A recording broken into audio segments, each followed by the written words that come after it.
Side of the Cafe Kubal Studios every Monday through Friday from 9 a.m. to 11 a.m. Eastern Time. I hope you're having yourselves a great morning and a fantastic week. We are inside these Cafe Kubal Studios with Cafe Kubal located on 3501 James Street, 324 West Water Street, 401 South Salina Street, all in the great city of Syracuse, as well as inside of Galisanos Children's Hospital in downtown Syracuse.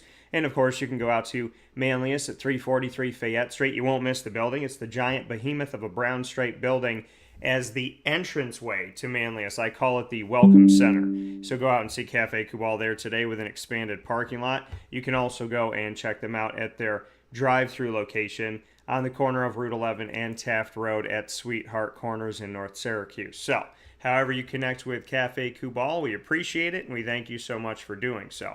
So, with that being said, here on Wake Up Call with Dan Tortora, inside of these Cafe Kubal studios, we have an incredible opportunity to speak with three fantastic gentlemen in the world of athletics today, and I'm very excited to do it. Inside of MonPazPopcorn.com's What's Poppin', we have AD and DT, Athletics Director Bob Beretta, and myself, Dan Tortora, having our discussion to start off the month. AD and DT comes to you every single first and third Wednesday of every month at 9 a.m. Eastern Time. And Bob Beretta and I today will be discussing reclassification and realignment in an ever-changing climate of collegiate athletics.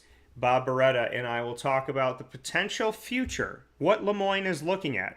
Could it be Division I, staying Division II, looking at Division III? We will discuss with Bob Beretta the fruitful and potential of LeMoyne, what LeMoyne offers and what they're looking at.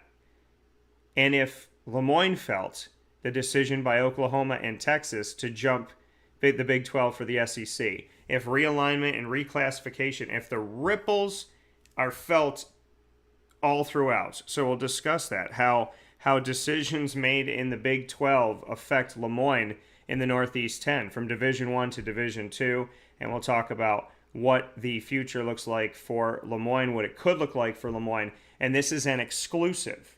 Anyone who carries this information after that, well, enjoy. But this morning is an exclusive conversation with Bob Beretta for the first time discussing reclassification, realignment, and the potential future of LeMoyne academics and athletics. After that, at 9:45 a.m. Eastern Time, we'll be joined by Matt Langel of the Colgate Raiders, men's basketball head coach, fresh off another berth in the NCAA tournament, and he'll be telling us his thoughts on the future of Colgate and so much more as we get to look behind the curtain of the Raiders men's basketball program. We'll finish things up with Levell Sanders this morning. Levell will be joining us, the Binghamton Bearcats.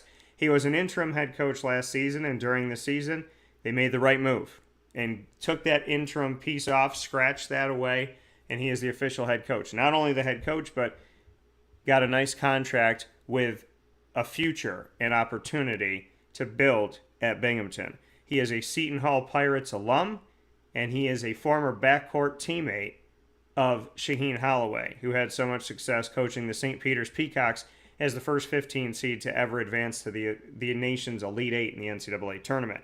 Shaheen has now taken the job to return to Seton Hall and their Alma Mater to be the head coach, and we'll talk with Levell Sanders about the future of the Binghamton Bearcats, now having a full season without the interim and being the head coach on the squad, as well as his trip down to the Final Four and what he took away from New Orleans, and his thoughts on Shaheen Holloway, his teammate, advancing forward and getting the opportunity to go back and coach their alma mater. So many great things coming up here on Wake Up Call with Dan Tortora, where sports meets that thing called life. I'm ecstatic to share these conversations with you today, and so we will do that right after this fast break inside of Wake Up Call with Dan Tortora. Thank you so much for all of your love and support of our companies here in Central New York, Upstate New York, and beyond. They appreciate you, and I know that many of you appreciate everything that they've done, and I'm grateful for the fact that our community has continued to build together, grow together, advance together, and support each other. We'll be back right after this fast break from those wonderful partners and Bob Beretta will talk with us about the future of LeMoyne and everything they're looking at in an ever-changing climate of collegiate athletics.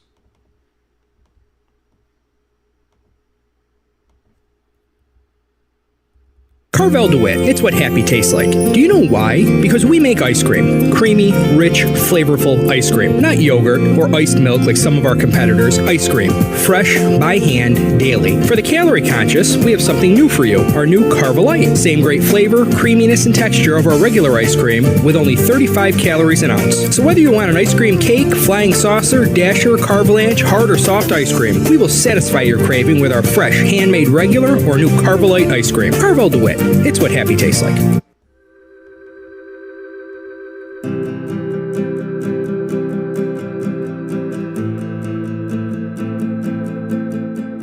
Cafe Kubal offers same-day local delivery of our products, offering no delivery charge for Onondaga County. Shop cafekubal.com for fresh roasted coffee beans, cold brew, travel mugs, and all your essential Cafe Kubal needs. Cafe Kubal, coffee for the soul.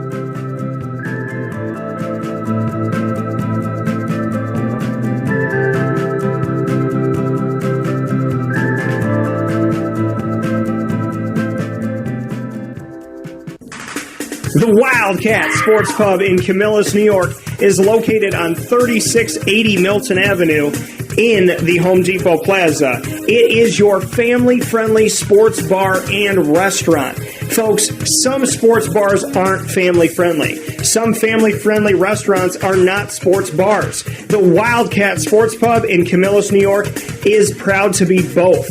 It is that marriage that you've been looking for years. The Wildcat Sports Pub is your home base for your sports bar and restaurant needs, games for the kids, indoor and outdoor activities, and enough things on the menu to come back every single week and get to try something new. They're open Sundays from noon to 8 p.m., Monday through Wednesday, 11 a.m. to 11 p.m., and Thursday through Saturday from 11 a.m. to midnight. For reservations and party information, call 315-487-2222 for the Wildcat family-friendly sports pub and restaurant.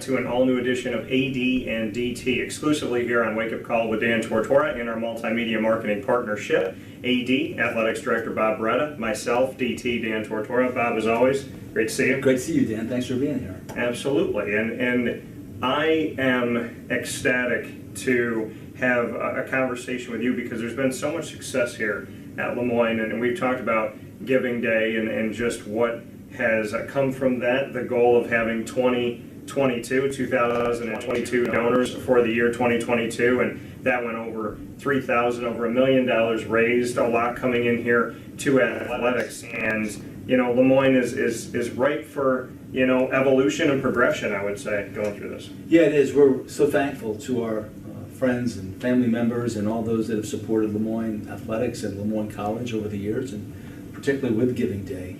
Every dollar, as we've talked about, is so much appreciated, that helps our student athletes pursue comprehensive excellence, and that's really what we're all about in this athletic department, is providing opportunities for our student athletes to pursue excellence, whether that's in the classroom, on their competitive playing fields, or in the community. Very important parts for all of us, and Giving Day allows us to do that. And we're always trying to look to advance and improve our product for our student athletes and for our community members as well.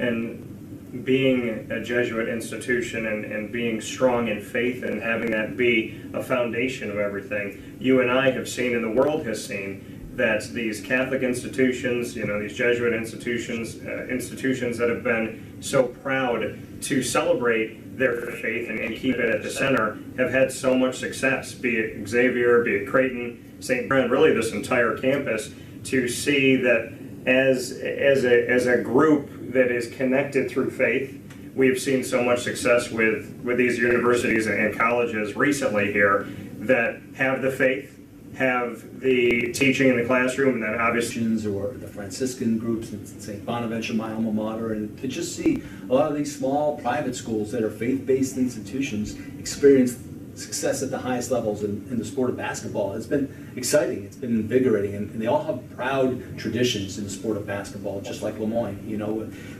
long before I arrived on campus here, LeMoyne has histories of traditions of rivalries with schools like Holy Cross and St. Bonaventure and on and on and on, right? These great old rivalries. So there's relationships there, and we talk, right? The Jesuit network is small, 28, I think now 27 Jesuit institutions across the country, and we do have relationships, and we talk, and we're thrilled to share in their success. You know, we like that fact that we're kind of viewed as a little bit of David against Goliath at times, but it's nice to see that we can achieve at the highest levels and put our student athletes in positions to be really successful and have those lifetime experiences like the young men at St. Peter's and the young ladies at Creighton experienced here the past several weeks.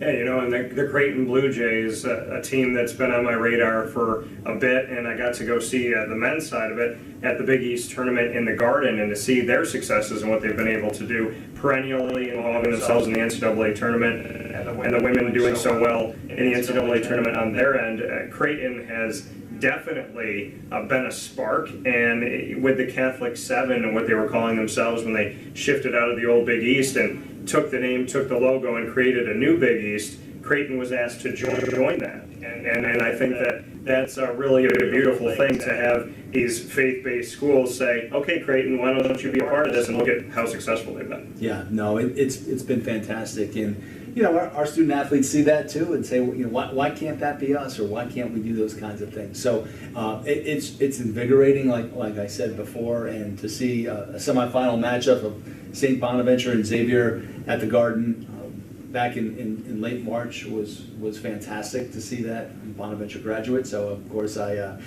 took a little maybe greater pride in that than many others, but yeah, the success of St. Peter's, I mean, that captured the nation's fancy, right? They were everyone's Cinderella team, and you know, they're not a whole lot different than LeMoyne in terms of enrollment, in terms of mission, in terms of budget, in terms of all those things. So yeah, we enjoyed the ride from afar and tried to share in a little bit of the success as well.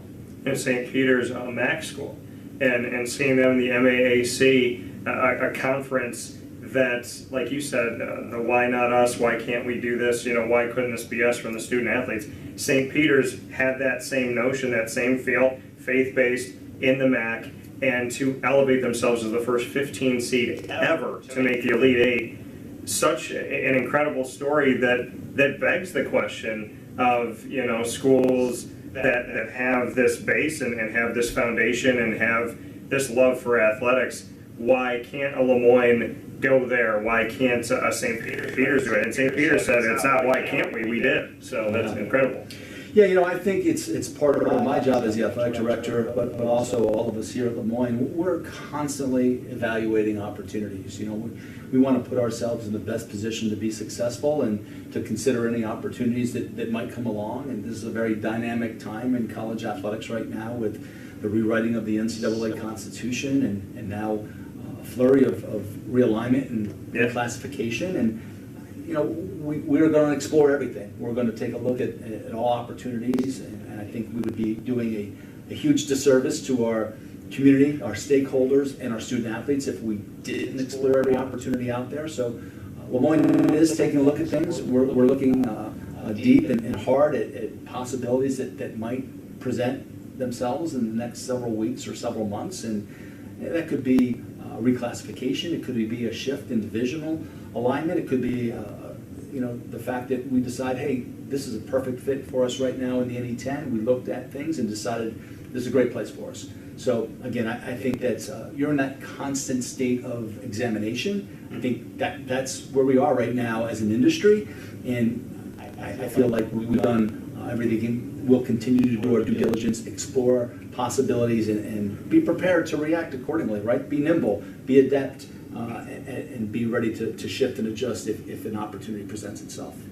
And in looking at everything, potential reclassification, that begs the question of Division I.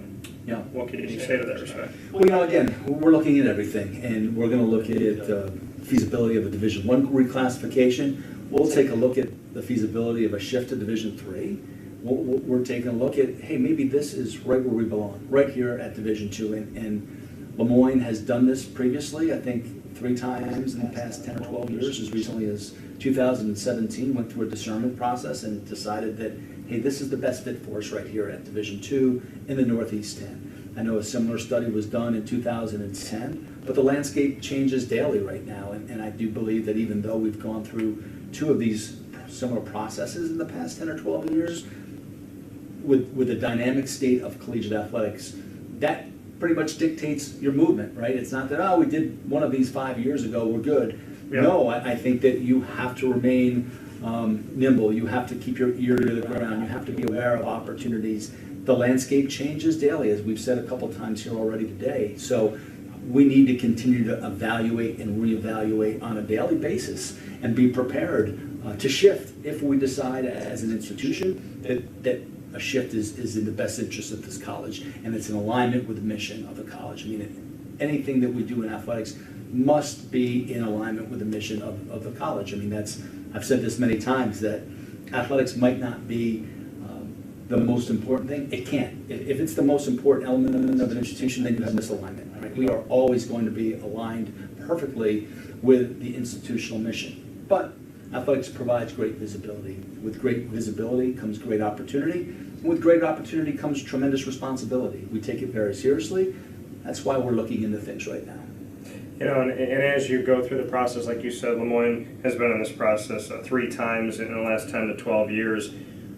What goes into the work that has to be done on your end as to discerning where it might make sense for LeMoyne? As you said before, you know, look at reclassification and different pieces and whatnot, and it was ultimately decided at that time, you know, 5 years ago, let's stay in Division II, let's stay in the NE10, let's continue to move forward from here. What goes into the process now as you look at everything? What are you looking at? What are the pillars that you may need to build this house upon if and when there is a reclassification? That's a great question, Dan, and it's deep, right? You look at every element of your college. You look at institutional fit. Is there a conference that might make sense? But also, where do we stand as a college, right? Because there are many areas that are worthy of investment level in the side of academics, in the side of community, in the side of what is just generally right. What's the best long-term strategy? So all of those layers need to be examined very thoroughly, and we're going to do that. We're going to take our time, do our due diligence.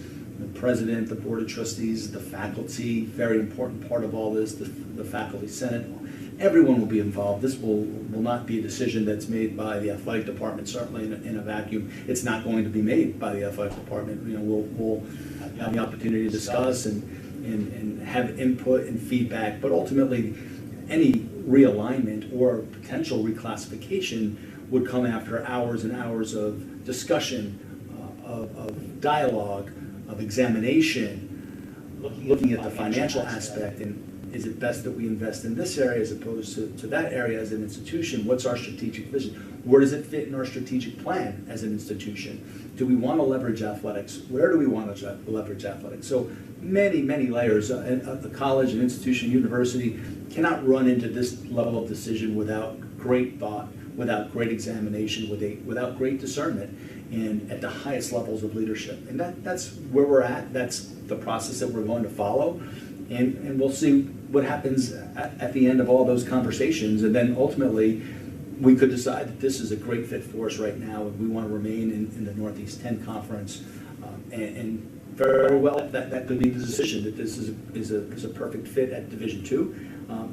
But we'll take a look at all 3, and then ultimately, there would need to be interest on another end if we were to decide to reclassify to Division I or Division III. There needs to be a conference that would be interested in inviting LeMoyne to that conference, right? So I say this with the greatest respect to our current conference, though, the Northeast 10, and Julie Rupert, the commissioner, and all of our conference members. I mean, I think if you were to poll all the athletic departments in the conference, I would assume that many are going through a similar process, just because it is such a dynamic time. And I feel as an athletic director, particularly here at LeMoyne, we need to at least explore the opportunities and the possibilities, because this could be an inflection point for our institution, and we just need to be prepared so that if there was an opportunity that would come to LeMoyne, that we'd be in position to make that decision ourselves.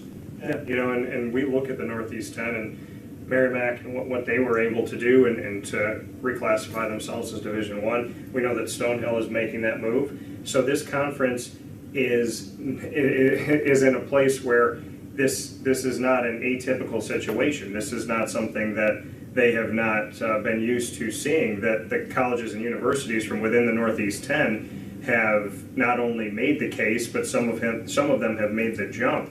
So I think, being a part of the Northeast 10 and seeing what happened a few years ago and then seeing what's happening now with one of the schools that you're used to competing against, you have no choice but to have the conversation. That's exactly right, Dan. I think that with the announcement on Tuesday of Stonehill's intention to withdraw from the Northeast 10 Conference, becoming a reclassifying member of the Northeast Conference beginning July 1, 2022, we know that University of New Haven publicly has stated that they would like to reclassify to Division I, and I think that at this point they're probably awaiting an invitation. I don't want to speak for New Haven, but they publicly stated that they have a strong desire to reclassify. We know that the Northeast 10 won't remain status quo. We know that right now because Stonehill has expressed its plan to leave. Yeah. So the status quo is not the status quo, right? The Northeast 10 that we're currently competing, in which we're currently competing this spring and this past academic, will not look the same for the next academic year. We know that. So, I think that it's a turbulent time. And again, we want to be able to be in a position to make our own decision, right? To be able to impact our future. We want to have control of our own destiny in this situation. You look at Oklahoma and Texas in the SEC, and you and I had spoken off the air about this, that trickle down effect, that you feel that, and you're not the first person to say that to me in the athletic world, that two teams within the Big 12 saying we want to go to the SEC was felt rippled throughout, and it wasn't just felt through Division I, it was felt through Division II, Division III, that this is a real thing, that when a team makes a move in collegiate athletics today, you feel that. How quickly did you feel that, and how evident was it when you felt it? Well, I think when it happened in July, I had a hunch that eventually it was going to reach all the way down to the Division II levels and even down to Division III levels.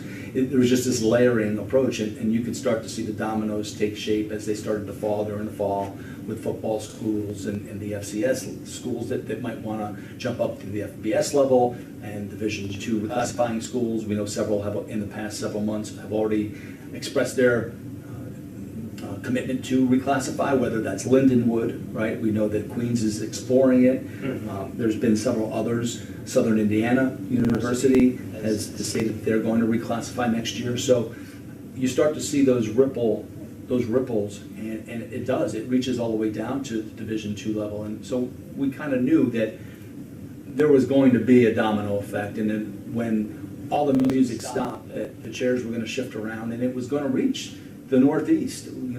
I think right now the center of gravity in reclassification and conference realignment is in the Northeast, and it's the mid-major conferences, right, you're starting to see that. And we felt like we just needed to be in position to impact our own destiny, and rather than if an opportunity were to come across LeMoyne's front porch, we didn't want to not be allowed to at least consider that because we didn't have certain things in place. So that's what we've worked really hard at, strengthening our internal processes to get to the point where, hey, should an opportunity come, and should LeMoyne decide it's something it's in the college's best interests, and I say that's a big if, right? It's a big process we have to go through, and we have to listen to a lot of voices and consider a lot of different, and we're not anywhere near that point right now.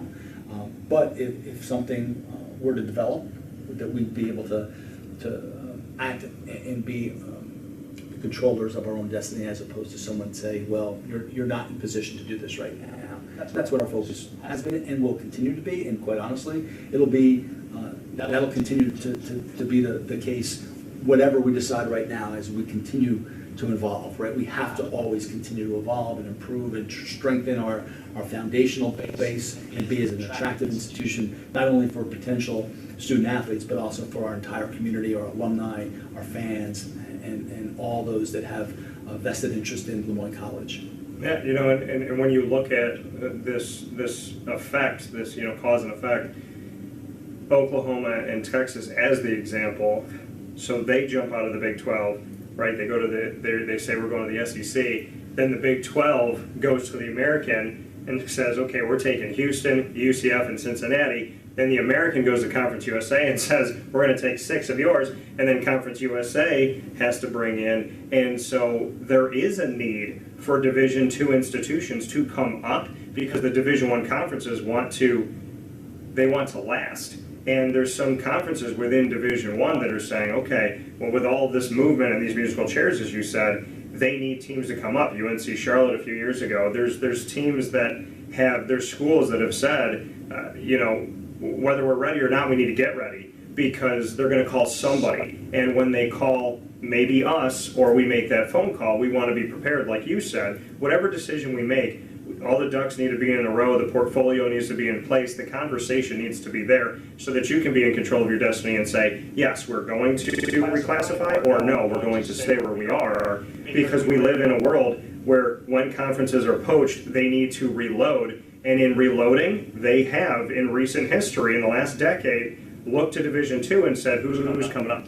There's no question. It's a supply and demand issue, right? Yeah. It's an inventory issue. And while much of the of conference realignment is driven by television money, and that's what the last major realignment was about, and really that's what set this into motion as well, you have to think about all those other sports that are represented in the conferences, right, that have sport representation throughout those Olympic sports. So the conferences have a minimum number of teams that have to participate in these sports in order to retain their AQ, right, their automatic qualifier into the NCAA championships. So while it's driven by television revenue, right, all those have the minimum number of teams in each sport so that they can retain those AQs that are so valuable, right? That student athletes choose a school within a conference and expect to have the right to compete for an NCAA championship. But if suddenly you fall below the sport participation levels in a conference in any sport, that becomes a problem. You lose your AQ, and now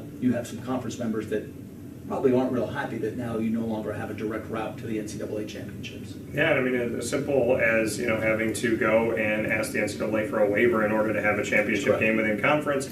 The difference between having a full conference of teams just one through whatever or having divisions, there's a lot to be said about that. And I've spent a lot of time with the Americans saying, okay, well, now that you have 14 football schools, then there needs to be a conversation of splitting into divisions again. And from what I can understand, there are coaches, I think, that really want that. And then does the leadership, does the brass there want to do something like that? So there's so much to speak on here. I have to ask you this because you came from Army West Point at 34 years. Like you said, you had the longest internship ever.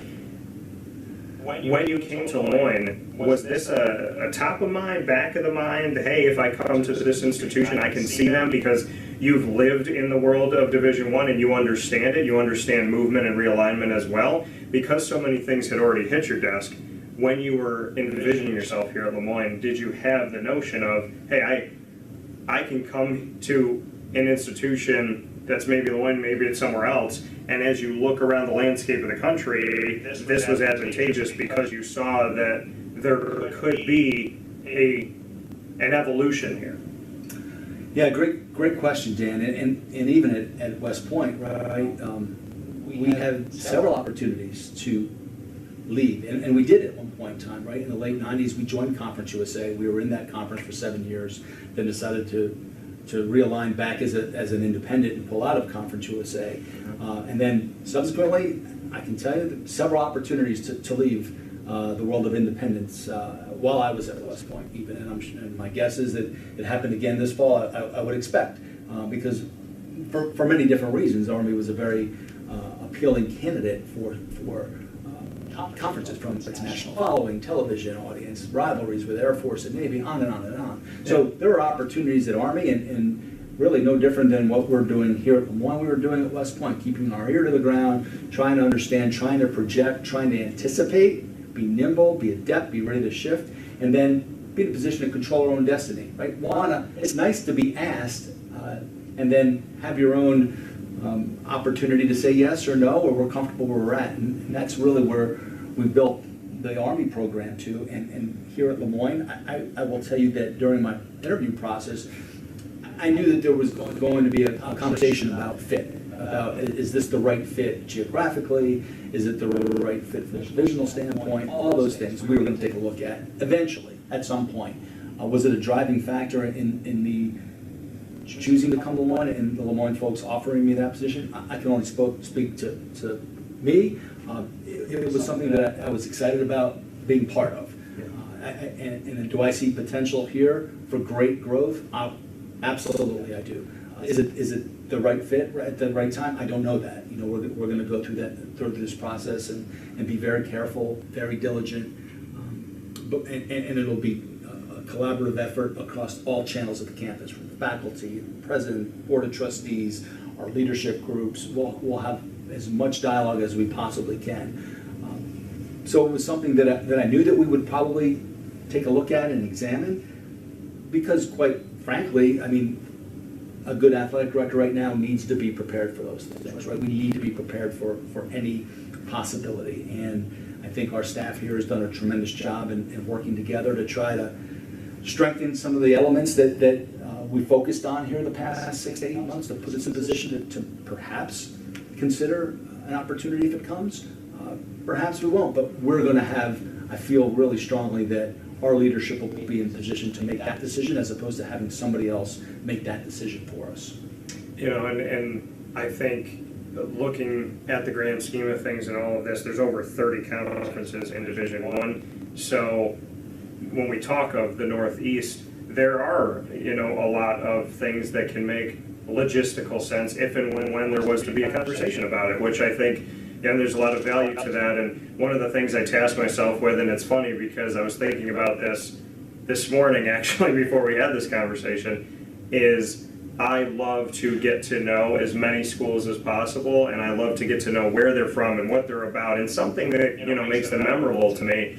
And when you get to know these conferences, you really do get to see that in my, you know, we didn't have this conversation, but it was in my head of, you know, LeMoyne could make sense there, or that could fit, or that, you know, from this standpoint could work in 2 or 3 reasons, and then over here I think I find a fit, you know, in 5, 6 different ways. So I think, you know, like you said, you want to be in a position where you can make the decision, and I think that ultimately whatever decision is made, for people to know, it's not a final decision, right? Nothing in collegiate athletics today is like stamped forever. There's no, you know, this is that and that's the end of it. And so I think that ultimately whatever LeMoyne decides through this process of learning and gaining knowledge and wisdom, it doesn't mean it's a forever. And I think that's a big element of it, is if, you know, you and I are sitting down a couple months from now and you say, hey, we've decided to stay in Division II, or we've decided to reclassify to Division I, or whatever it may be, that it's always something that is being worked on and being thought of, and it doesn't, whatever decision's made does not state where LeMoyne is or the ceiling, I think is important to say. Like, your vision of LeMoyne, there is no ceiling. My vision of LeMoyne, there is no ceiling. So I think ultimately through the process, we know that nothing's finite, and at the same time, it never states that LeMoyne can't go here if they didn't go here today. Like you said, it's been looked at a few times already. Yeah, I would say about the only thing that's definite right now in this landscape, right, in this arena, if you will, is that nothing's written in stone, and nothing is forever, and there's going to be constant change and turbulence, and whatever decisions are made now, they could be revisited again a year from now, or 2 years from now, or 5 years from now, as we are going through this process. So I think that's the only thing right now that's constant, is that there's this inconsistent inconsistencies, this constant evolution and turmoil and movement. It might be another 10 years before there's another major realignment. We all knew that there was going to be another major realignment, and we felt like it was going to come up in the mid 2020s, right, based on when the stay of rights for a lot of these football conferences expire. And it kind of jumped a little bit ahead. It fast-tracked based on what happened this summer with Texas and Oklahoma. And here we are. But as you said, nothing is forever, particularly in the world of college athletics and particularly in the world of conference alignment and realignment. Yeah, and I think whatever does happen, from your standpoint and the time that you've spent here, what are the reasons, in your opinion, wherever you decide to go, whatever you decide to do, ultimately, the selling points of LeMoyne are what? Yeah, I think who we are, our mission as an institution, what we stand for, our mission and guiding principles, our academic standing is impeccable, right? What we have to offer academically is second to none. Our mission, our Jesuit faith, our mission, what we believe in, our guiding principles, all those things, I think, make us very attractive to Division I conferences, Division II conferences, and Division III conferences. We've been very successful. Our alums have gone on to great success. We've been highly competitive in the athletic arena as well, and I put that last because, quite honestly, to be aligned appropriately from a mission standpoint, it should be last. Maybe not last, but it certainly needs to be behind the academics piece, right, and supporting the academic mission of this institution, which our athletic program will always be solidly behind the academic mission of the institution, right, and then athletics will fit in and serve as particularly maybe the side porch or a viewpoint for the institution where we can leverage athletics in a way that really helps Moyne College from an academic standpoint, an enrollment standpoint, an engagement standpoint, all those things. So I think we have a lot to offer. I think you asked me before about the reclassifying or realignment, if that's what drove me to LeMoyne. I'd answer it more holistically. What drove me to find this very appealing was the potential of this institution, not just in athletics, but in terms of reach and engagement. And I just felt like there was this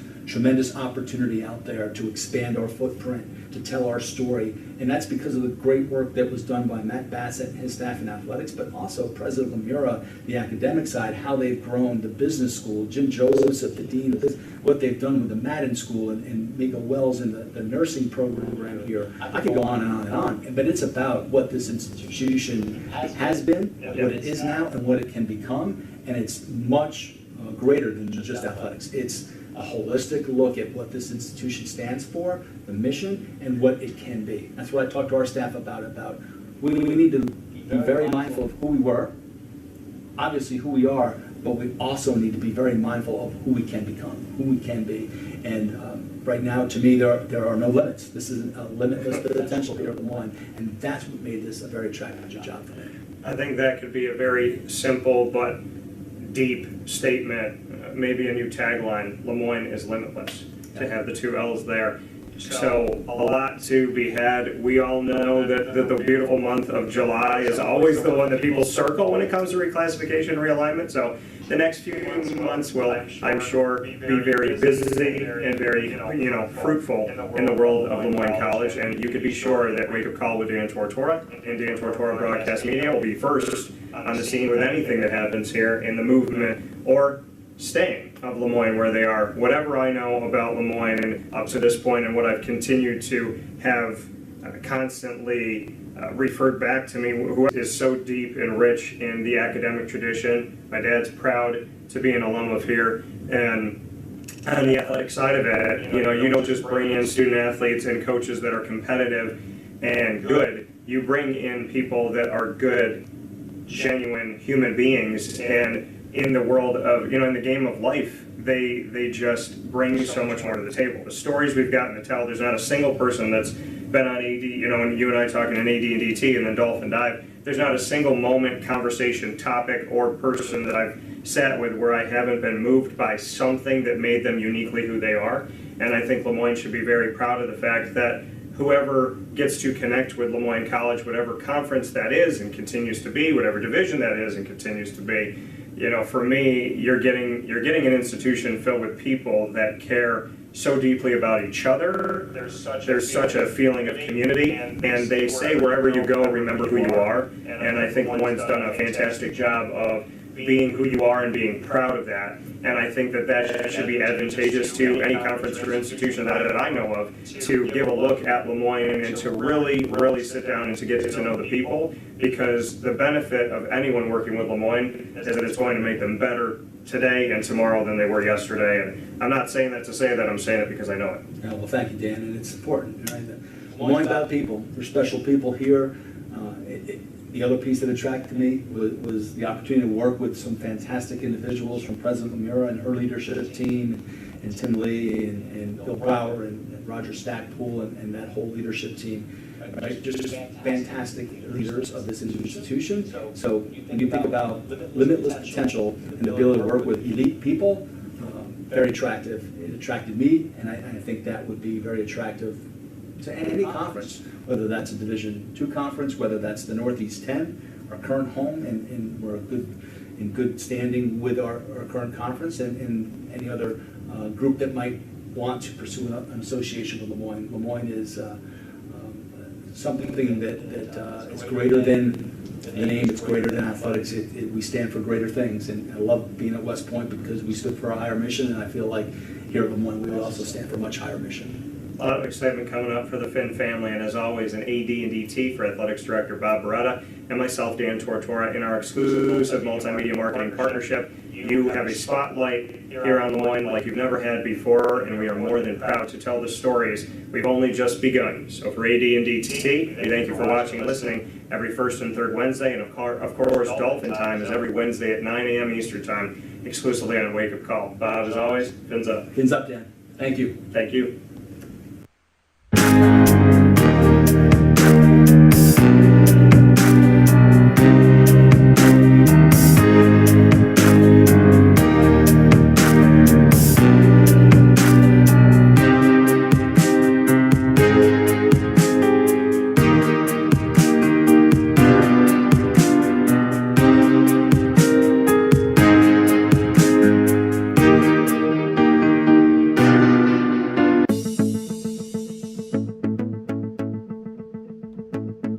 Avicoli's, located on the corner of Route 57 and Wetzel Road in Liverpool, New York, has been your trusted neighbor for decades. Located just steps from Liverpool High School, we're happy to have the Liverpool Warriors on-site, on-location broadcast at Avicoli's through Wake Up Call with Dan Tortora every single month, featuring student athletes, coaches, and administration throughout the year from Liverpool High School. Head out to Avicoli's today on the corner of Route 57 and Wetzel Road in Liverpool, New York, open Tuesday through Sunday for lunch, dinner, and drinks. We'd love to see you out there, and of course you can call them at 315-622-5100 for takeout, delivery, and catering. That's 315-622-5100, and also find them on myavicolis.com. That's myavicollis.com.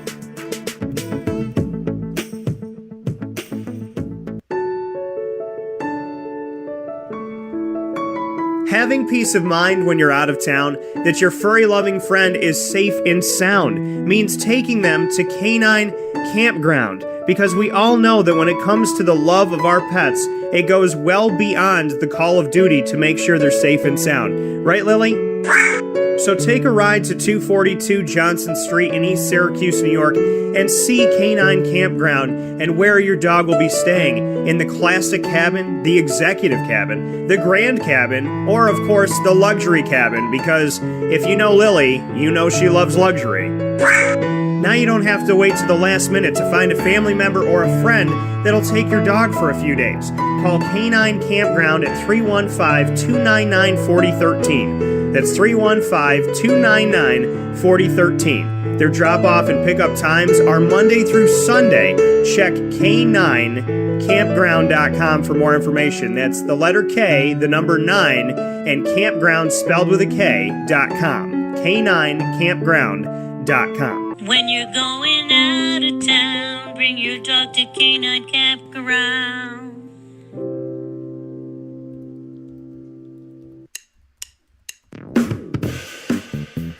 PB&J's Lunchbox, the food truck that you love finding all throughout Central and Upstate New York, now has a street-side cafe. So when you're craving their traditional favorites as well as their out-of-box amazing menu items, you can now head to 663 Old Liverpool Road in Liverpool, New York, located just minutes from the highway, the Thruway, Destiny USA, and Onondaga Lake Parkway. PB&J's Lunchbox Street-Side Cafe is there for you Monday through Saturday from 9 a.m. to 7 p.m., serving breakfast, lunch, and dinner all throughout the day. Get breakfast for dinner, dinner for lunch, whatever you fancy, including their award-winning grilled peanut butter and jelly sandwich. Find them at 663 Old Liverpool Road in Liverpool, New York. PB&J's Lunchbox, where we love to know what's in your lunchbox.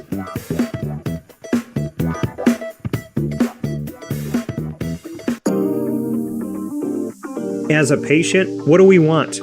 To be cared for, to be listened to, and to have someone walk us through the process on our path to victory. Victory Sports Medicine and Orthopedics does all of those things beautifully, with Dr. Mark Petropoli leading the team on 791 West Genesee Street in Skaneateles, New York, located minutes from beautiful Skaneateles Lake. Whatever your injury may be from head to toe, preventative care, rehab, physical therapy, laser therapy, and surgery are all available at Victory Sports Medicine and Orthopedics, where they care about us, they listen to us, and they understand that everyone's path to victory is a little bit different. Let them help you on yours by calling 315-685-7544 to make your appointment today. That's 315-685-7544. And find out more information at victorysportsmedicine.com.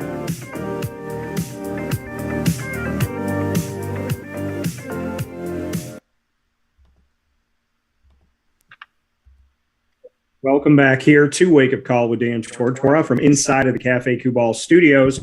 We are here with you on Facebook.com and YouTube.com, both /Wake Up Call DT.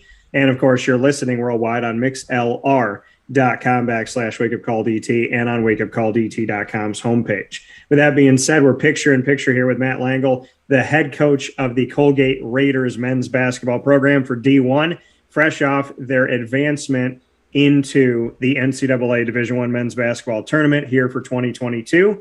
Matt, welcome back. Thanks for having me, Dan.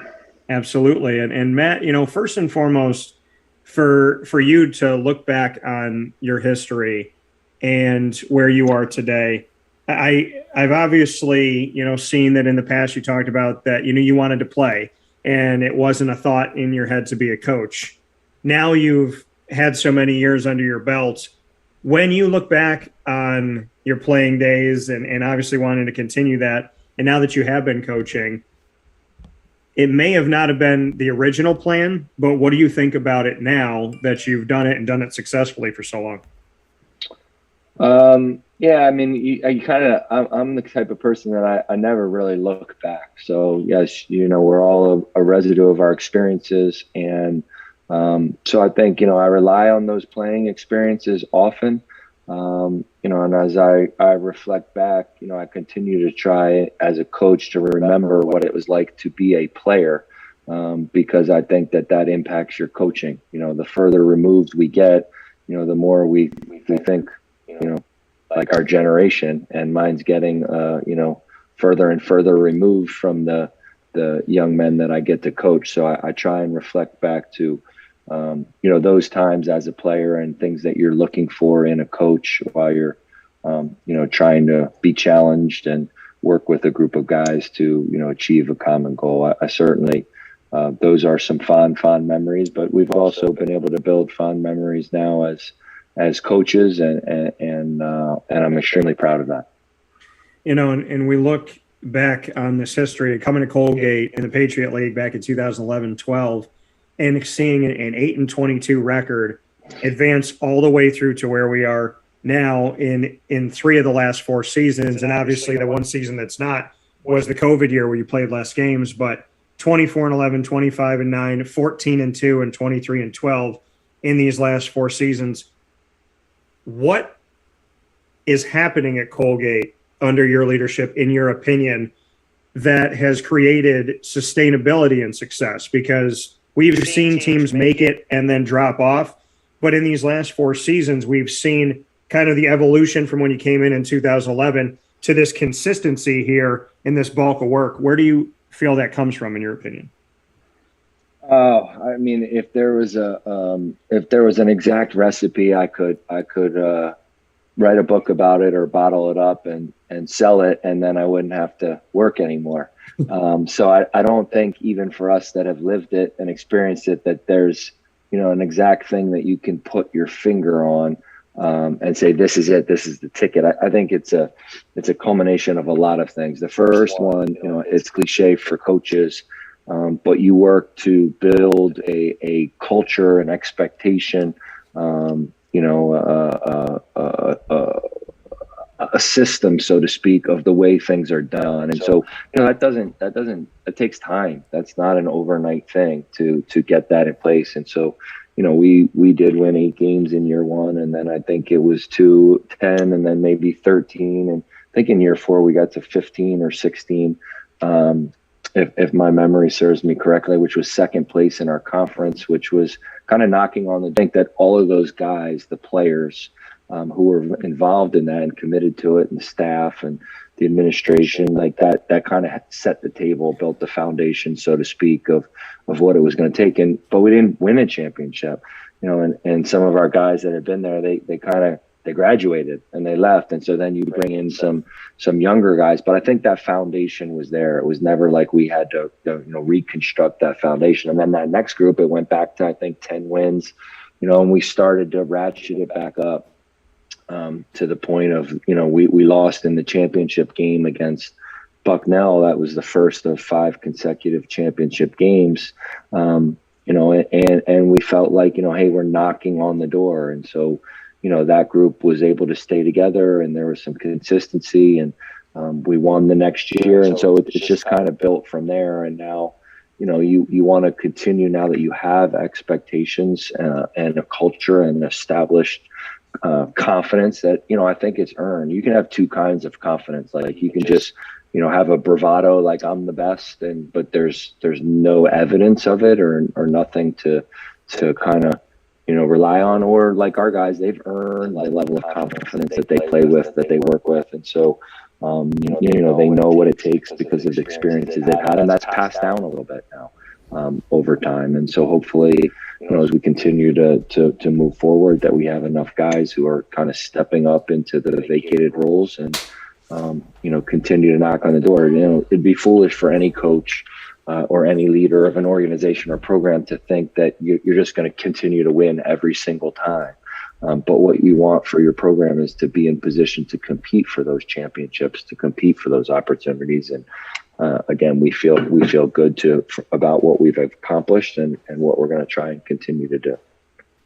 And, and we look at, these last 4 seasons that I mentioned: regular season 2018-19, regular season champion in the Patriot League, conference tournament champion, advanced to the NCAA tournament, regular season champion the next season, conference tournament champion the year after that, NCAA tournament, and this past season of 2021-22, regular season champion in the Patriot League, conference tournament champion, and the NCAA tournament berth.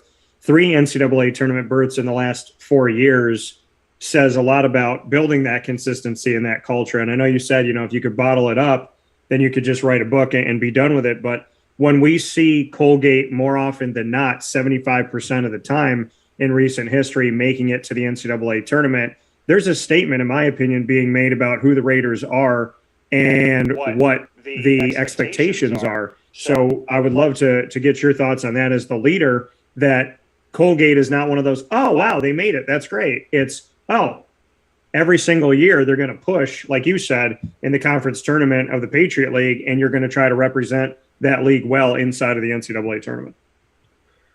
Yeah, I mean, I appreciate it, and it's what I hope will continue to happen. I think, I can just speak to it a little bit. Like, one of the challenges this season for our guys, as we've been, becoming, so to speak, and, as you win your first couple, I think you're still, arriving to see the type of program you can be, not just the team that you are. One of the things that our guys, we had a very challenging non-conference schedule this season. And we lost a couple games there that I think other people maybe thought we weren't going to lose. Like, we lost at Cornell, even though they had a phenomenal season to finishing in the top 4 of the Ivy League. We lost to Niagara at home. And I think people were saying, well, what's wrong? Well, I mean, anybody can win a game. Like, we won at Syracuse. Colgate hadn't won at Syracuse in decades. But the interesting piece of it was, like, some of those teams, when we lost the game, they celebrated. And our guys, they weren't experienced with, like, somebody celebrating when they beat Colgate. Like, we lost at Lehigh. We had some challenging circumstances going into the beginning of the conference. We hadn't played for a while because other teams had COVID issues that caused us to miss the games. And we didn't play great. And we lost a really close game. I think it was a 1 or 2 possession game on the road in league play, which, that happens. You lose games in league play. Everybody does. But Lehigh celebrated like they won, like it was the championship. It was the first league game of the season, right? And so our guys had to adjust. And I tell that story not to, be braggadocious or anything, but our guys had to adjust with, like, being the program that everybody was chasing. The bullseye was on their backs. Like, everybody, wanted to beat Colgate. And there's a certain responsibility that comes with that. But I think that's a sense of, that you are where you want to be as a program when, other people are celebrating having beaten you. But it also requires a responsibility and preparation and accountability that you can't have any days off because, somebody's always getting ready to take their best shot at you when they get a chance to play. Yeah, and you mentioned the Syracuse game, and the Syracuse had won the last 54 contests in a row, dating back to 1962, and that was the last time that you had won against Syracuse. So we look back at that time period, and it was almost, because this win for you came in November of 2021, it was almost 60 years since the last time we saw Colgate take down Syracuse. I was in the dome for that. You didn't just win on a buzzer beater. You didn't win on a technicality. You didn't win on free throws that came in a last-second foul. Colgate ran that game. And what the Raiders were able to do, your team, not just to do in that matchup, but to do it in the dome where you're used to playing every season, and to win by double digits, 100-85. That was a game that I sat there and, I mean, in all honesty, Matt, it's historic in the state of New York. It's historic in the history of it was 173rd matchup between the two of you. And to erase an 0-54 run, and now it starts out 1-0 for you, just what that means to you.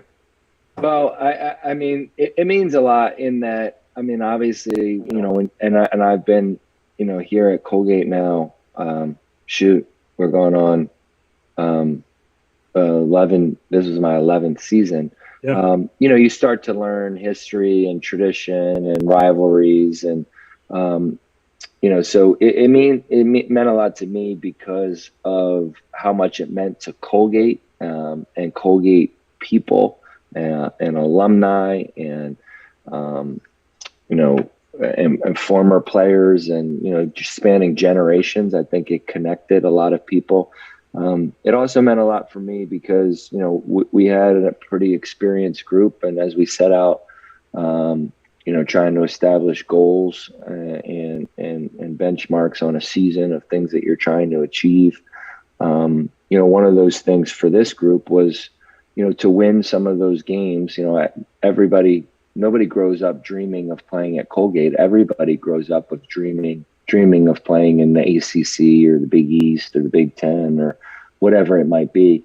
So for our guys, we had played a close game against NC State, and kind of not found a way to win. And so, winning one of those games or competing as well as we could in those games was something that was important to this group. So, that validation of beating Syracuse in the dome, being down as much as we were early, to fight back and play the offensive game that we did, to shoot the ball so well and, get a little bit of separation in order to win that game. It was a big deal for this group to say, yeah, like, look what we can do. And I talked a little bit earlier about earned confidence. I think that started to contribute. Not that we didn't lose a bunch more games after that. But, there was an earned confidence that when we play our best, like we can go up against, a team from, a conference that, is known across the country for their basketball.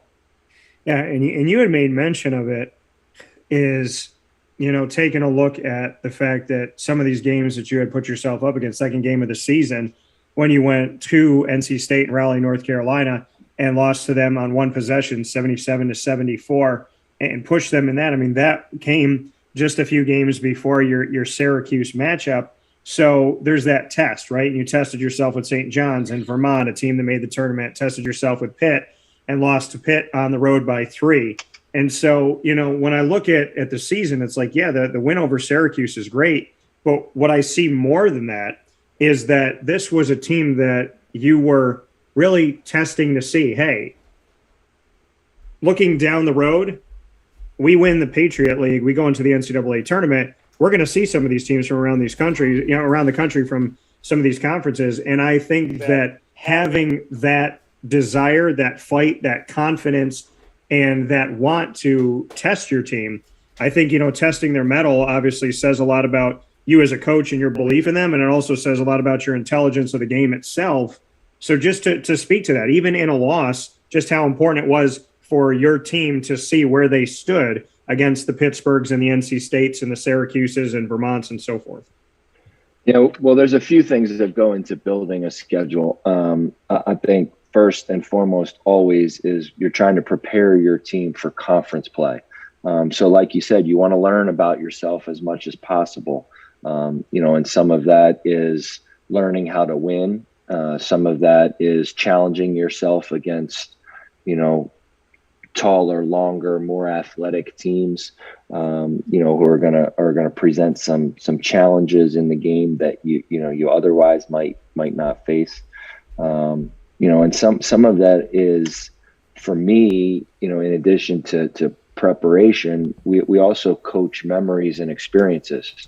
So we recruit guys from all over the country. Some of it is, being able to take a guy close to his hometown. The truth of the matter is we don't have a lot of guys from this part of the country on our team. So, like Oliver Lynch Daniels is from Chapel Hill, North Carolina. Well, to play NC State and Raleigh Durham, he's able to play in front of friends and family that, maybe don't get the chance to see him play that often. Same thing with Nellie Cummings from Pittsburgh, Pennsylvania. So that is also part of the equation. The other part, Dan, is, you talked about the consistency of our program. When you've been able to do what our guys have been able to do, there's not a lot of teams that we're really excited about playing us. So, in addition to playing a challenging schedule to prepare us for the NCAA tournament or for conference play, the truth of the matter is that there are some programs that are kind of like us, and, whether they had a great season or not a great season, not everybody is excited about playing them. So a number of those games happened because, those are the teams that would play us. And it so happened that a number of them were on the road. I think it really helped us. We did, lose a number of those games, and some of them in, like you said, hard fought, close, late game situations. So I think it helped us realize how fragile the line is between winning and losing, and that you need to be doing everything at all the time to make sure that, you're not in the situation and circumstance that leaves you feeling awful. Here with Matt Langel, the head coach of the Colgate Raiders men's basketball team, inside of the Cafe Kubal studios on Wake Up Call with Dan Tortora. You just said that, it's a positive thing. It's a challenging thing for you in scheduling, but it's also positive that Colgate is now becoming, like you said, the team that people don't necessarily want to play in non-conference. They don't want to take that L. So what does that mean for you as a coach in this decade heading into year number 11 at Colgate, that you are now becoming that team that maybe when you came in, people were like, yeah, let's schedule, let's get you out of the books. And now as you've had more success, they're like, we're going to wait a couple of years. I mean, it's a good problem to have. I know it makes you get creative with the schedule, but having teams not want to play Colgate non-conference, that's a congratulations on that. Yeah, in a unique way, I guess it is a little bit of a feel good. Again, I don't, you just take it for what it is, and you try. And again, next year's schedule is all about next year's team. And so, while I think it can present a 30,000 foot view of where the program is, we owe it to our guys to build the best schedule for the team that we're going to have next year. And it's not always perfect science, but at this time of the year, after a season ends and you've got a few months to start to build towards next year, that's where your focus lies. So, be it different events or different locations. And, the reality is too, our guys have to manage a pretty rigorous academic schedule. So that, it's not like on a random Tuesday, we can be playing all over the country. So you've got to factor in all that to building the schedule as well. 173 matchups with Syracuse. Now you beat them in their home by 15. Is there any thought that they're going to say, hey, let's take a break? I hope not. I hope not. They've been such a great partner. We have such admiration for Coach Boeheim's program that he's built. And I mean, again, I hadn't spent a lot of time in this part of the country, but everything that Syracuse means not only for Colgate, but just for Central New York is really pretty neat. So to be a part of one of the longest standing rivalries or series that each of our programs have, I think is something that we cherish. And so I'm grateful for them to continue to play on a regular basis. The win over Syracuse is a memory that you'll keep forever. Behind you, a lot of memories on the wall.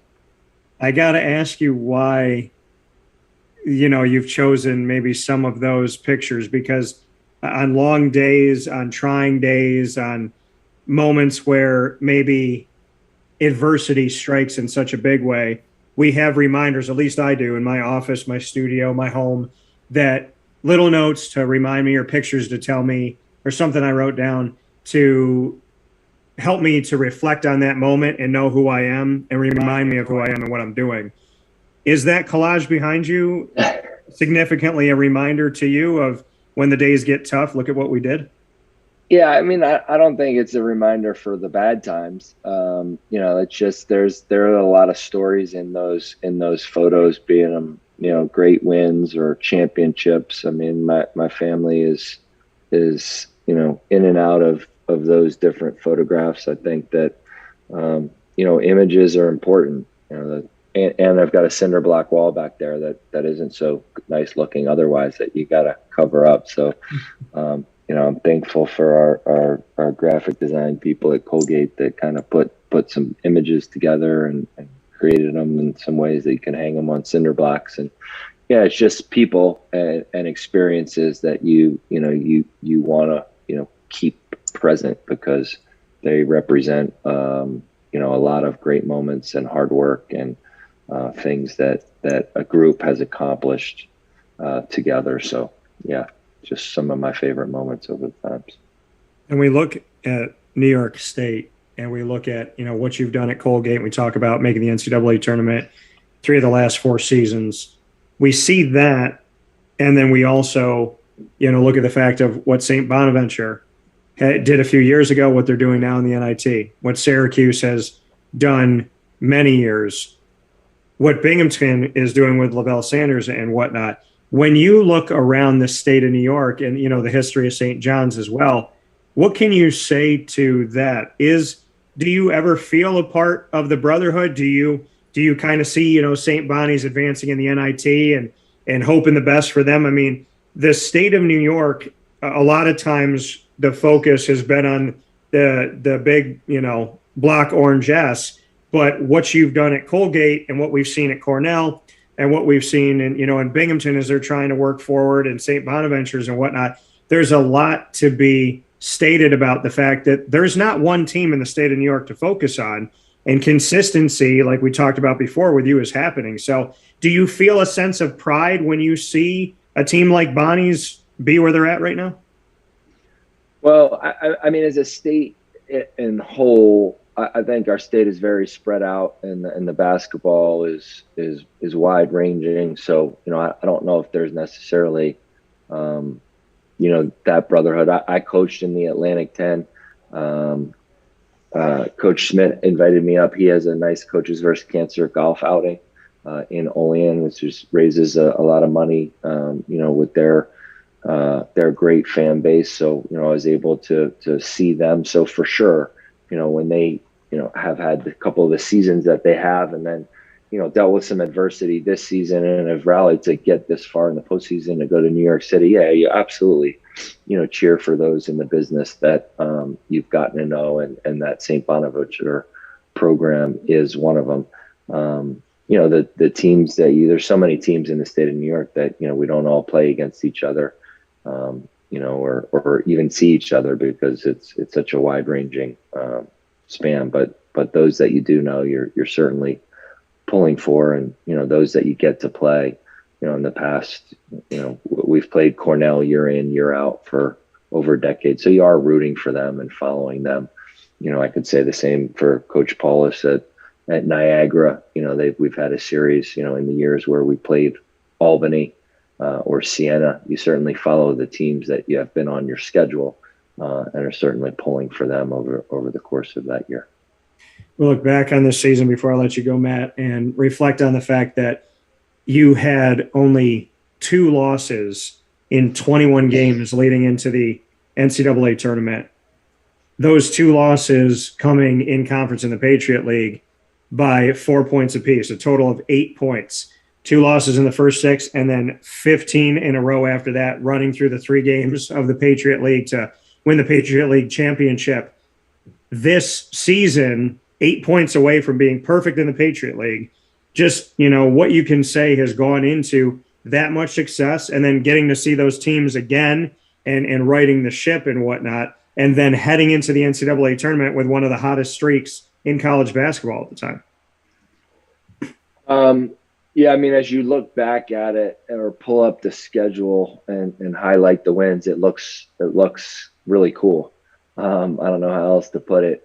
I think as you're going through it, which is what I'm most proud of, this group was exceptional at staying focused on the task at hand. And so that didn't even just mean the next game. Like if they were lifting before practice, it wasn't, it was just being concentrated on their, physical well-being and maintenance and whatever they were doing in the weight room or the training room, or if we were in a film session, certainly game preparation. We had a crazy schedule in February.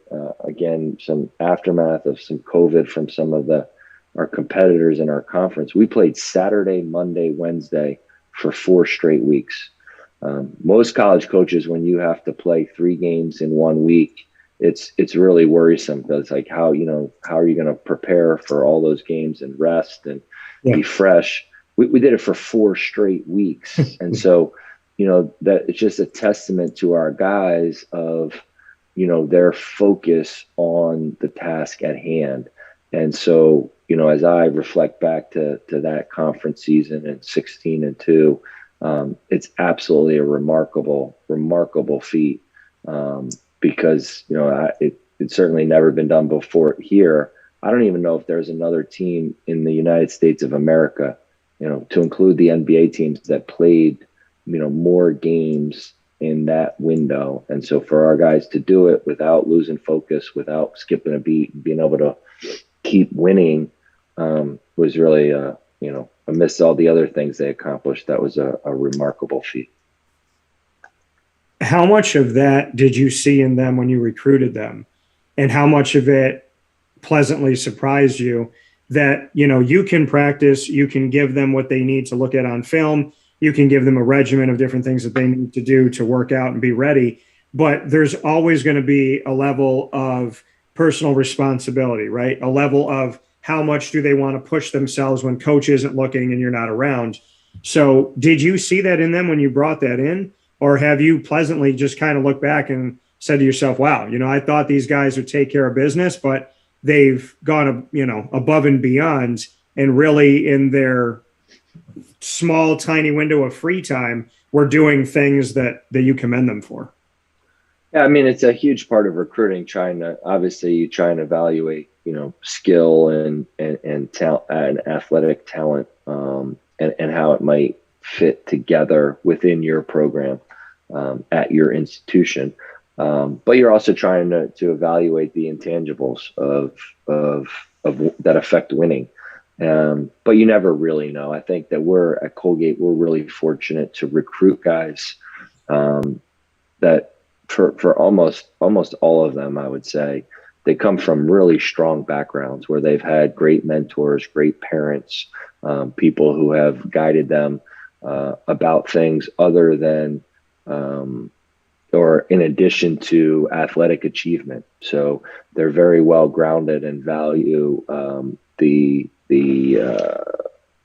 everything that education brings you. So when you come from that environment, you're much more likely to pay attention to the details. And then when you get in an environment where that's the expectation, and others, your peers are holding you accountable to that, it kind of like has a snowball effect, and it keeps growing and growing. And I think that's what, we were able to see, certainly this season. It helps when you have some mature guys, whether they're young and mature or experienced and mature. And I think that sometimes when you're experienced and mature, it helps the youth mature at a faster rate. And, again, we had some guys with a number of years experience under their belt that certainly helped us. One of the final points here with Matt Langel, Colgate Raiders men's basketball head coach, inside of the Cafe Kubal studios on Wake Up Call with Dan Tortora. Your game inside of the NCAA tournament against Wisconsin, to look back upon that, 67-60 was the score. It was close all the way through, and obviously when you're forced to foul at the end of the game, it could look a little bit more separate than it was, but 7 points of separation. I watched this game just hoping all the way through that there would be that positive end, not because I picked you guys, but because of what you've done, and because of, the fact that you're a team that has just pushed whatever Colgate basketball was, you've pushed it to where you want it to be. And I feel like under you, Matt, that bar keeps rising and keep asking for more of an expectation and kind of what normal is at Colgate. So I look back on that, half of your shots pretty much went down from three. 10 of the 22 that you made, you went 10 for 22 from 3-point range. It seemed like at a certain point, it was just whatever. And it was pound for pound, right? You score, they score, they score, you score. But Colgate just kept pouring it on. And you really, honestly, I think, in my opinion, I wasn't in the arena, you were, but from the way that game felt, it felt like Wisconsin fans couldn't get comfortable, couldn't feel like safe, because it felt almost automatic at certain points that every time you went down the floor, things were just dropping in. Yeah, I mean, our guys, again, I think reflecting back on the game, and some of the things that we've talked about, our guys had been the hunted for much of the stretch of that season. And so, going into that game, we were a 14 seed, and although some people picked us, I think that, we were the underdogs. And so, that our guys, there was a sense of freedom, maybe a little bit, like the pressure had been off since we, achieved everything that everybody had expected us to do. And so you could play with a little bit of freedom and the earned confidence that I talked about. I think that helped us. But it was a hard fought, and our guys were determined. Like they weren't going to go away. I think we played against a really good team, in front of 17,000 Wisconsin fans, and the energy was incredible. And so I'm super proud of our group for giving everything they possibly had, just on that day in that environment, which was very unusual for an NCAA tournament environment to be in front of. All opposing fans. It's typically, as the underdog, the at a neutral site, the fans are rooting for the underdog. But it was an extraordinary game and environment, and I feel like we did everyone proud to compete toe to toe with the Big Ten regular season champion. and seeing, I mean, a unique game too, that there was only 19 free throws cumulative between your team and Wisconsin, 7 free throws for your team the entire game. Strange to see that after a game that there was very little time spent at the charity stripe. Every game takes on its own identity. It was 2 teams that don't typically foul very much. Yeah. So, although both teams throw it inside, it wasn't until later in the game a very physical game. That's not part of what in reflection of what I'm saying, like, geez, there weren't that many free throws shot. Final note here for you, Matt, is as you go out recruiting, which is an everyday, all throughout the year thing, why Colgate, in your opinion?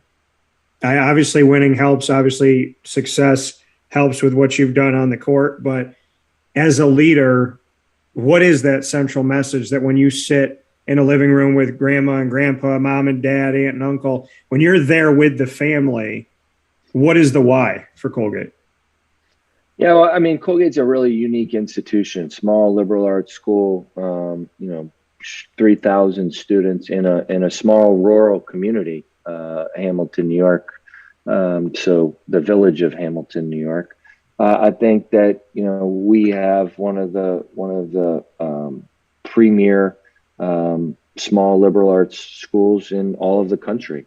When you talk about education, to me, which is what college is all about, do we coach basketball, and want guys who are ultimately, aspiring to be professional players if they can? Yeah, absolutely. But at the same point, your basketball can also open up a lot of other doors. And one of those is the education that this institution has to offer. So I think that first and foremost is what's important, that you're going to be in that classroom setting, engaged in a small environment where you can learn so many valuable things, not just from your faculty, but from your peers, the brilliant minds that you're going to school with every day. And that being said, like playing in the NCAA tournament is what every kid dreams of. So, to be a part of a program that has gone from having, very limited people in attendance to sellout crowds celebrating championships, in a small community where people know you and not just that you're a basketball player, but they get to know and they care about who you are, is something that's special. And you combine all those things to me. And again, it's not for everybody.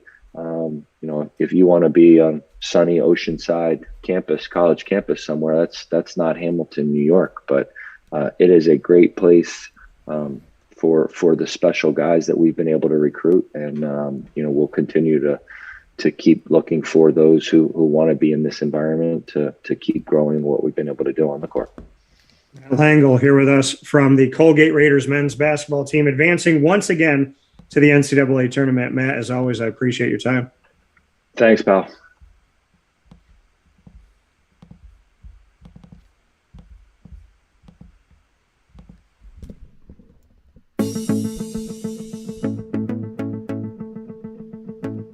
Avicoli's, located on the corner of Route 57 and Wetzel Road in Liverpool, New York, has been your trusted neighbor for decades. Located just steps from Liverpool High School, we're happy to.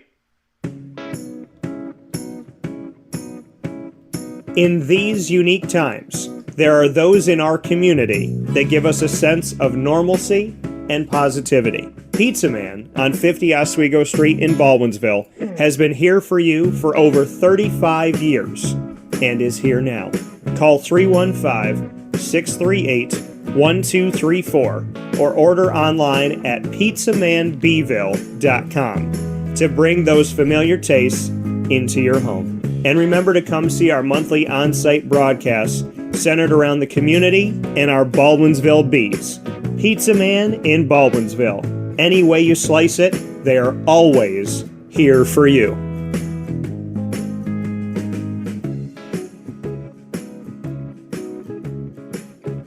This is Jimmer Sikowski, owner-operator of Chick-fil-A Cicero, 7916 Brewerton Road in Cicero, right in front of the Home Depot. I had a deep feeling that God wanted me to do something bigger with my life and to help people, help others. I kept putting Chick-fil-A in my life, and I realized as I was going through the franchise selection process that positively impacting the lives of others was really core to what we do here at Chick-fil-A. First of all, it starts with the food. The food is brought in fresh daily. We bring in local produce. We prepare to order in the kitchen. We hand bread our chicken. We hand spin our milkshakes. It's great food. It doesn't taste like fast food. I think the second thing is the way people feel when they come in a Chick-fil-A restaurant. It's different. We try to treat people with intentional kindness here, which is very different and deeper than good customer service. And so I think it feels remarkable for most people to come in a Chick-fil-A restaurant. And then lastly, the impact that we try to have in the community is very different. It's a big part of the expectation of every operator of a Chick-fil-A restaurant is that they're actively engaged in their community, they're a leader in the community, and they're making a difference. When they realize that what we're striving to do is to shine a little light in their life, that's a very, very different experience than you will have in any other quick service restaurant. And it's that remarkable experience that I think people will emotionally connect with. I'm George Townsend of Honda City with some good advice when buying a new car. The true cost of owning a new car is determined by the appraised value when you trade it. No vehicle appraises higher than a Honda. Next, look for low APRs and deep discounts. You also want low maintenance costs and great fuel economy. That's why my advice to you is to buy a new Honda. Looking pre-owned, visit our Honda Certified Used Car Center. Honda City, 7140 Henry Clay Boulevard, Liverpool, or HondaCity-CNY.com. It would be a pity if you don't shop at Honda City. Our corporate purpose at Chick-fil-A is to glorify God by being faithful stewards of all that's entrusted to us and to positively influence all those who come in contact with Chick-fil-A. And what became increasingly clear from our success in Cicero is that people love Chick-fil-A. And also I think we recognized that, we had a great opportunity to grow the brand and grow our platform. I felt incredibly grateful when I was selected to be a Chick-fil-A operator. I think what it's meant for me, what I've come to realize on a very deep level is that this is a calling for me. It's not a career. It's not a job. The Lord called me to be a Chick-fil-A operator and to use these restaurants to glorify Him and to positively influence other people. I'm blessed. I'm very blessed. Head to Chick-fil-A Clay on 3974 State Route 31 in Liverpool, New York.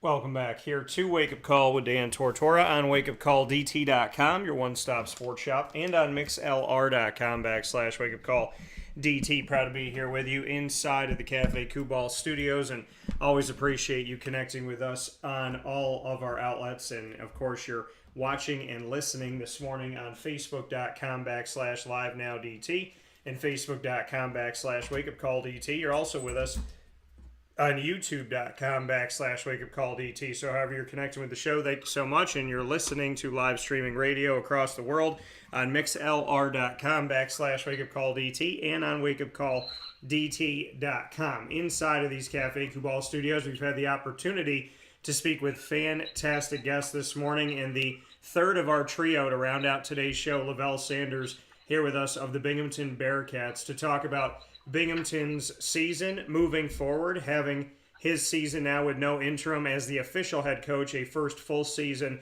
to step forward and implement the plan, and of course to discuss his time down at the Final Four in New Orleans, as well as his backcourt teammate Shaheen Holloway and the successes that Shaheen had at St. Peter's and him going back to coach their alma mater of Seton Hall. So plenty to talk about here with Levell this morning, and always great to have him on the show. Mr. Sanders, how you doing today? What's going on, Dan? Thanks for having me on, man. Absolutely. And Levell, for you to start with, this season and takeaways, obviously you've had some time to go over some things and to do those end of the season interviews and talk with the players of what they saw, what they think and whatnot. How did the conversations go, the end of season conversation, and just what your takeaways were from speaking with the players and getting set to, obviously work out and work toward this upcoming season? The conversations were positive. I think a lot of the guys were I don't want to say satisfied, but we're happy with the way the season turned out, especially from the standpoint of where everybody thought we were going to be and where we ended up. And so, but I think those conversations were positive, and guys are really pumped up and excited about like the future and what we can be as a team. Now having a year under our belts, being able to play for our coaching staff for a year, and them knowing what to expect from us, and them knowing what our expectations are from them. And so I think guys are really pumped up. We've already started, our spring workouts. We started lifting, March 28th. We started individual workouts on Monday. So, guys are pretty excited and pumped up about the start of next season. So that's what we're looking forward to. And I think that, that's something that people don't readily know or think about, is the fact that, you're working out there, like you said, on Monday. So the national championship game is being played. You're already working out, planning toward next season. There really are no days off. And can you, as a coach and as a former player, can you speak to that a little bit? The fact that, there really is no stopping, and your guys aren't just sitting there watching the NCAA tournament saying, oh, we hope we do that. They're back in the lab. They're back in the gym. They're back in the weight room. That, the off-season training really, in its own way, proves that there is no off-season.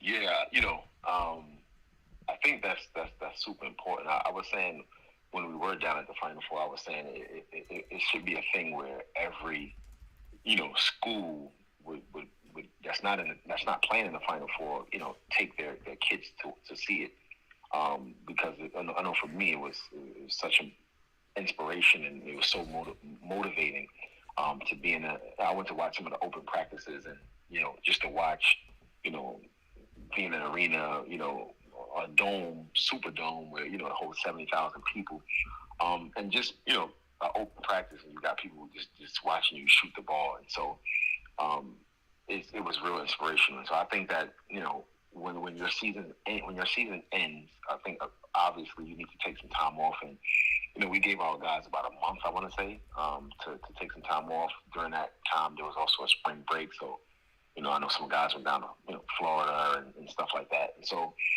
guys had the opportunity to kind of decompress a little bit and heal some of the injuries that everybody kind of sustains throughout the year, and nagging injuries that they're playing with. And so once you get a chance to do that, then it's like back to work. And so for us, we always sit down as a staff and think about and discuss what guys need to work on.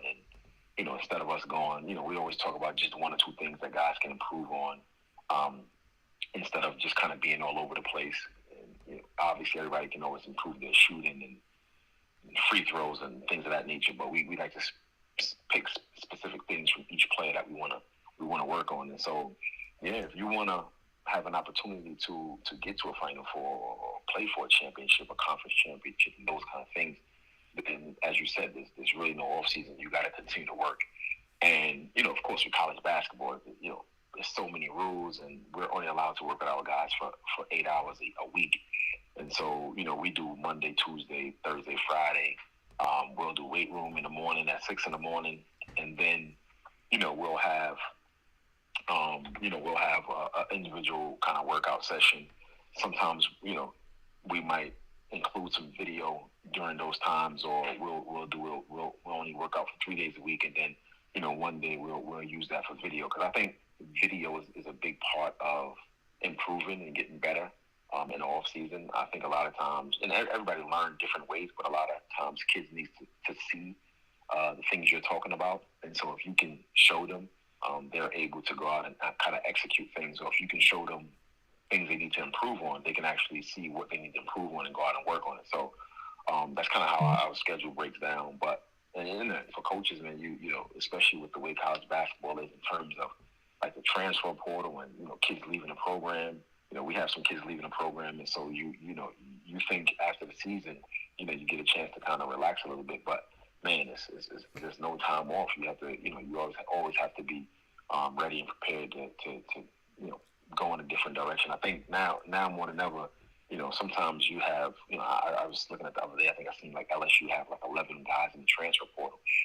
So you can have a total different team from year to year based on the way things are now in college basketball. So, the work never stops, and you have to always be ready to adapt and adjust. And but yeah, there's really no off season, man. You gotta, and I remember when I was playing, I did the same thing. I would come home and give myself a couple weeks because playing overseas, it was like a 10-month season.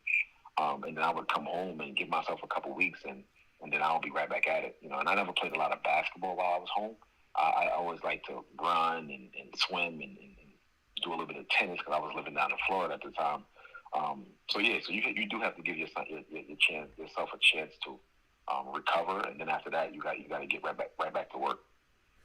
Yeah, and speaking here with Levell Sanders, Binghamton Bearcats men's basketball head coach here on Wake Up Call with Dan Tortora inside of the Cafe Cubal studios. You said that you would like for, all teams to all coaches to bring their teams down to the Final Four, see the practices, see what it takes to get there. What can you say to that point of that being a real possibility, not just for Binghamton, but in general? And why do you think it's so imperative that you as a coach could have the opportunity, if you're not playing in the Final Four, to bring your team down? Just what you think that lesson can do for them?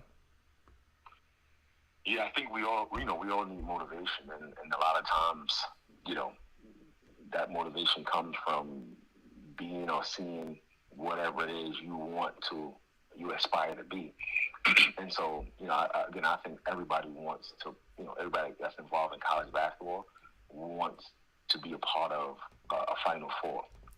And so, if you can get to a Final Four and again, you don't get a chance to see what the teams are doing or how they work, but just being there and being around the atmosphere and all of the festivities is something that, you would want to be a part of. And so I just think that if teams were able to, especially on those days where there's like the open practices, can just get into the arena itself and just see the arena and all of the fans there, and just all of the festivities that's going on. Again, like I said, for me, I know it was so motivating, and it was again so inspiring. I just think that if everybody would have opportunity to see that, I just think that it would make that journey in terms of like the process. I mean, in terms of the process, like when you are working and you want to relax, or you want to take a day off, or you don't feel like working out, but then if you have that picture in your mind of, man, I was just at a Final Four and look how exciting it was, look how how great it would be to be a part of it. I just think that it gives those guys that extra motivation. So again, I don't know how realistic it is. I know pretty much every coach is down there. And I know kids have school and things like that, but I just think it would be a great opportunity for, like I said, those programs that are not involved to just get a chance to see what it's like to be there. And again, I just think that would motivate guys to work that much harder to try to get there. Yeah, and your takeaways, Levell, from this specifically, when you went down and you saw these teams, what moved you when you got to see open practices and see games? This Final Four featuring Duke, North Carolina, Kansas, and Villanova. What were your specific takeaways? Yeah, I mean, you just sitting in the crowd, and as a coach and as a player, you never get a chance to experience that, right? You never get a chance to sit in. When you're playing, you're on the court, you're involved in the game. There's no interaction you don't have any really interaction with the fans. And so for me, just getting a chance to see how excited. We stayed for Villanova's practice. We watched Kansas practice, and we watched North Carolina. We didn't stay for Duke's practice, but just seeing how the fans came in and out. When Villanova's practice, their fans were there. When they were finishing up, Kansas was there.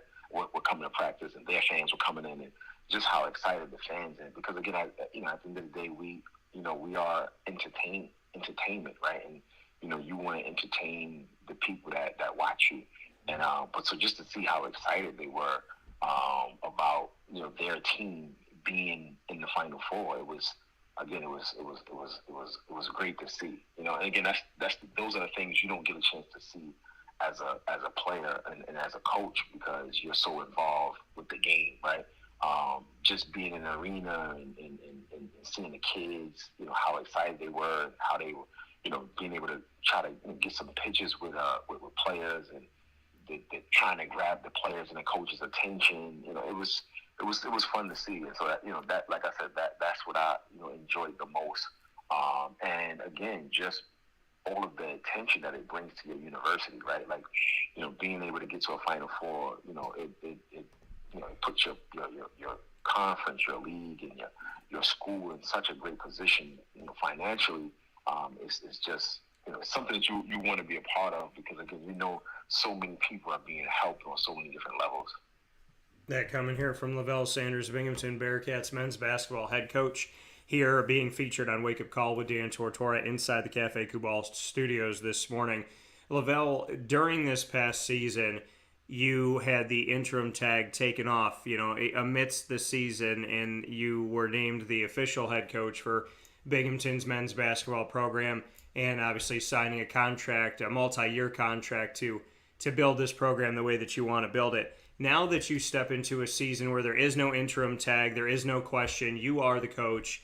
I know that you didn't treat it as such when you were coaching the team, but what can you say about knowing that this season there is no interim side of things and that this is officially your team without question as you step forward? What does that do to create maybe some peace for you, for your coaching staff, for the student athletes? How do you look at your first year where there is no tag in front of it? It just says head coach.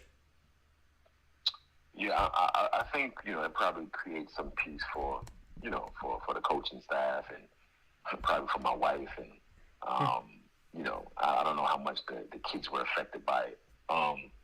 But, you know, you don't really, I mean, of course it helps with like recruiting, right? You don't have to answer questions of, you know, are you going to be there? Are you going to, you know, are you going to get the job? You know, I think, you know, there was a lot of, you know, we got wind of a lot of different coaches and programs that were talking about, you know, not getting the job. I think we actually lost out to two recruits because of that.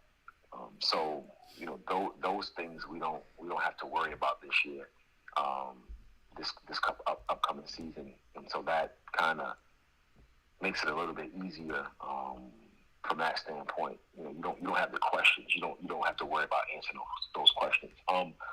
But in terms of like the preparation, it doesn't really kind of affect anything because, you know, you're gonna go do the job the same way, you know, we did it the previous year.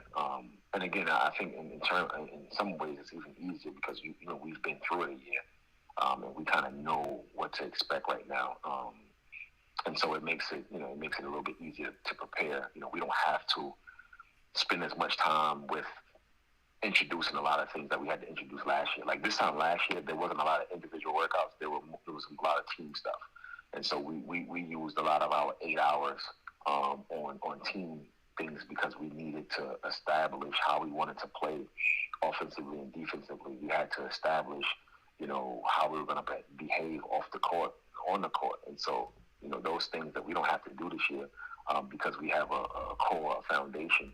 And, you know, one of my message to our guys before we started was anybody that we bring into our program right now, you know, those guys that are here have to lead those guys, right? Because our program they're going to shape our program for better or worse. And so when there are new players coming in, new student athletes coming in, you know, our guys that are here have to be on top of those guys and understand that the players that's coming in are going to be watching and looking at how they act and how they prepare and how they work, and it's going to, you know, it's going to kind of trickle down. And so, you know, it a lot changes in terms of, you know, you don't have to hear the noise and the questions, but in terms of like how we prepare and work, you know, again, like I said, we don't have to do as much team stuff, but we can prepare more individually. Like, I think we can get our players better because we can work a lot more on the basketball part of developing their skills. And of course, 8 hours is not enough, right? Like, you know, you can't, expect to just do 8 hours a week and then you're gonna improve. And so these guys will have to do some things on their own. It's just that it's not something that we can tell them or force them to do. It's something that they have to want to get better, and they have to know that that those 8 hours are not going to be enough, and so they have to go out there and put some work in. I remember when I was in college, they didn't have this rule. I don't think coaches were allowed to work on us, but work with us. But I know I was constantly in the gym, constantly in the gym in the summertime, shooting, trying to get better. Whenever I was on campus. Yeah, and for you, like you said, as you step into this and have the opportunity here and get to, see where you can go and how you can lead and what you could do. When you were on the recruiting trail and there were those questions, are you going to be here? And like you said, missing out on a couple guys because other teams, talking and trying to use that against a Binghamton and whatnot. Going out on the recruiting trail now, what is the message? And do you have comfort now, obviously, that you know that that's not there? But, I mean, this isn't the first time, Levell, that – and it could be about anything, that some schools try to get student-athletes to be wary of other schools, and try to use tactics and whatnot. How is the recruiting trail?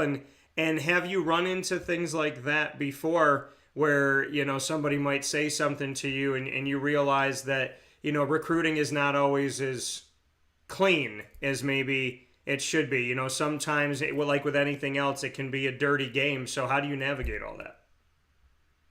Yeah, I think for the first time, this is going to be the first time that, we're going to be recruiting and there are not going to be any kind of questions. Like when I first was an assistant coach, and Coach Dempsey was here, it was like, well, is he going to be there? You guys are not winning, so we had those questions also when I first came as an assistant. And then once I took over as the head coach, it was like, well, you're only your interim. And so this is going to be the first summer where we're kind of recruiting and we don't have to answer any kind of questions about, the future, who's going to be leading the program, in the future. And so I think that, that's going to be a welcome, position to be in because, again, like I said, it's just, it's annoying, it's things you don't want to have to answer all the time. But again, I get it as a parent, if you're sending your kid somewhere and you're going to be entrusting, your kid to this coach, you want to make sure that this is the coach that he's going to be playing for. And so, I definitely, going to appreciate, going out on the road and, not having to answer those questions from players, parents, or coaches. Hey, you think you're going to get the job and how it look and all those kind of things. And so, I know for me when I don't ever ask kids about who's recruiting them because it's not really important in terms of who's recruiting another kid. I know there's a lot of tactics and stuff that coaches use. I rather focus on us and our program and how we can help that student athlete because I think that's the best way to be. I know for me as a player, if when coaches were recruiting me and they started to talk about other programs, it was always a red flag for me. Yeah. And so I don't ever have we always talk about just highlighting what we have and what we can do for recruits and not talking about what another program can or can't do. I think that's the best way to go about it. Yeah, I agree. They say don't give your competition free publicity, and so you go out there and obviously you're spreading the Binghamton message and what you think the Bearcats are and what they can be.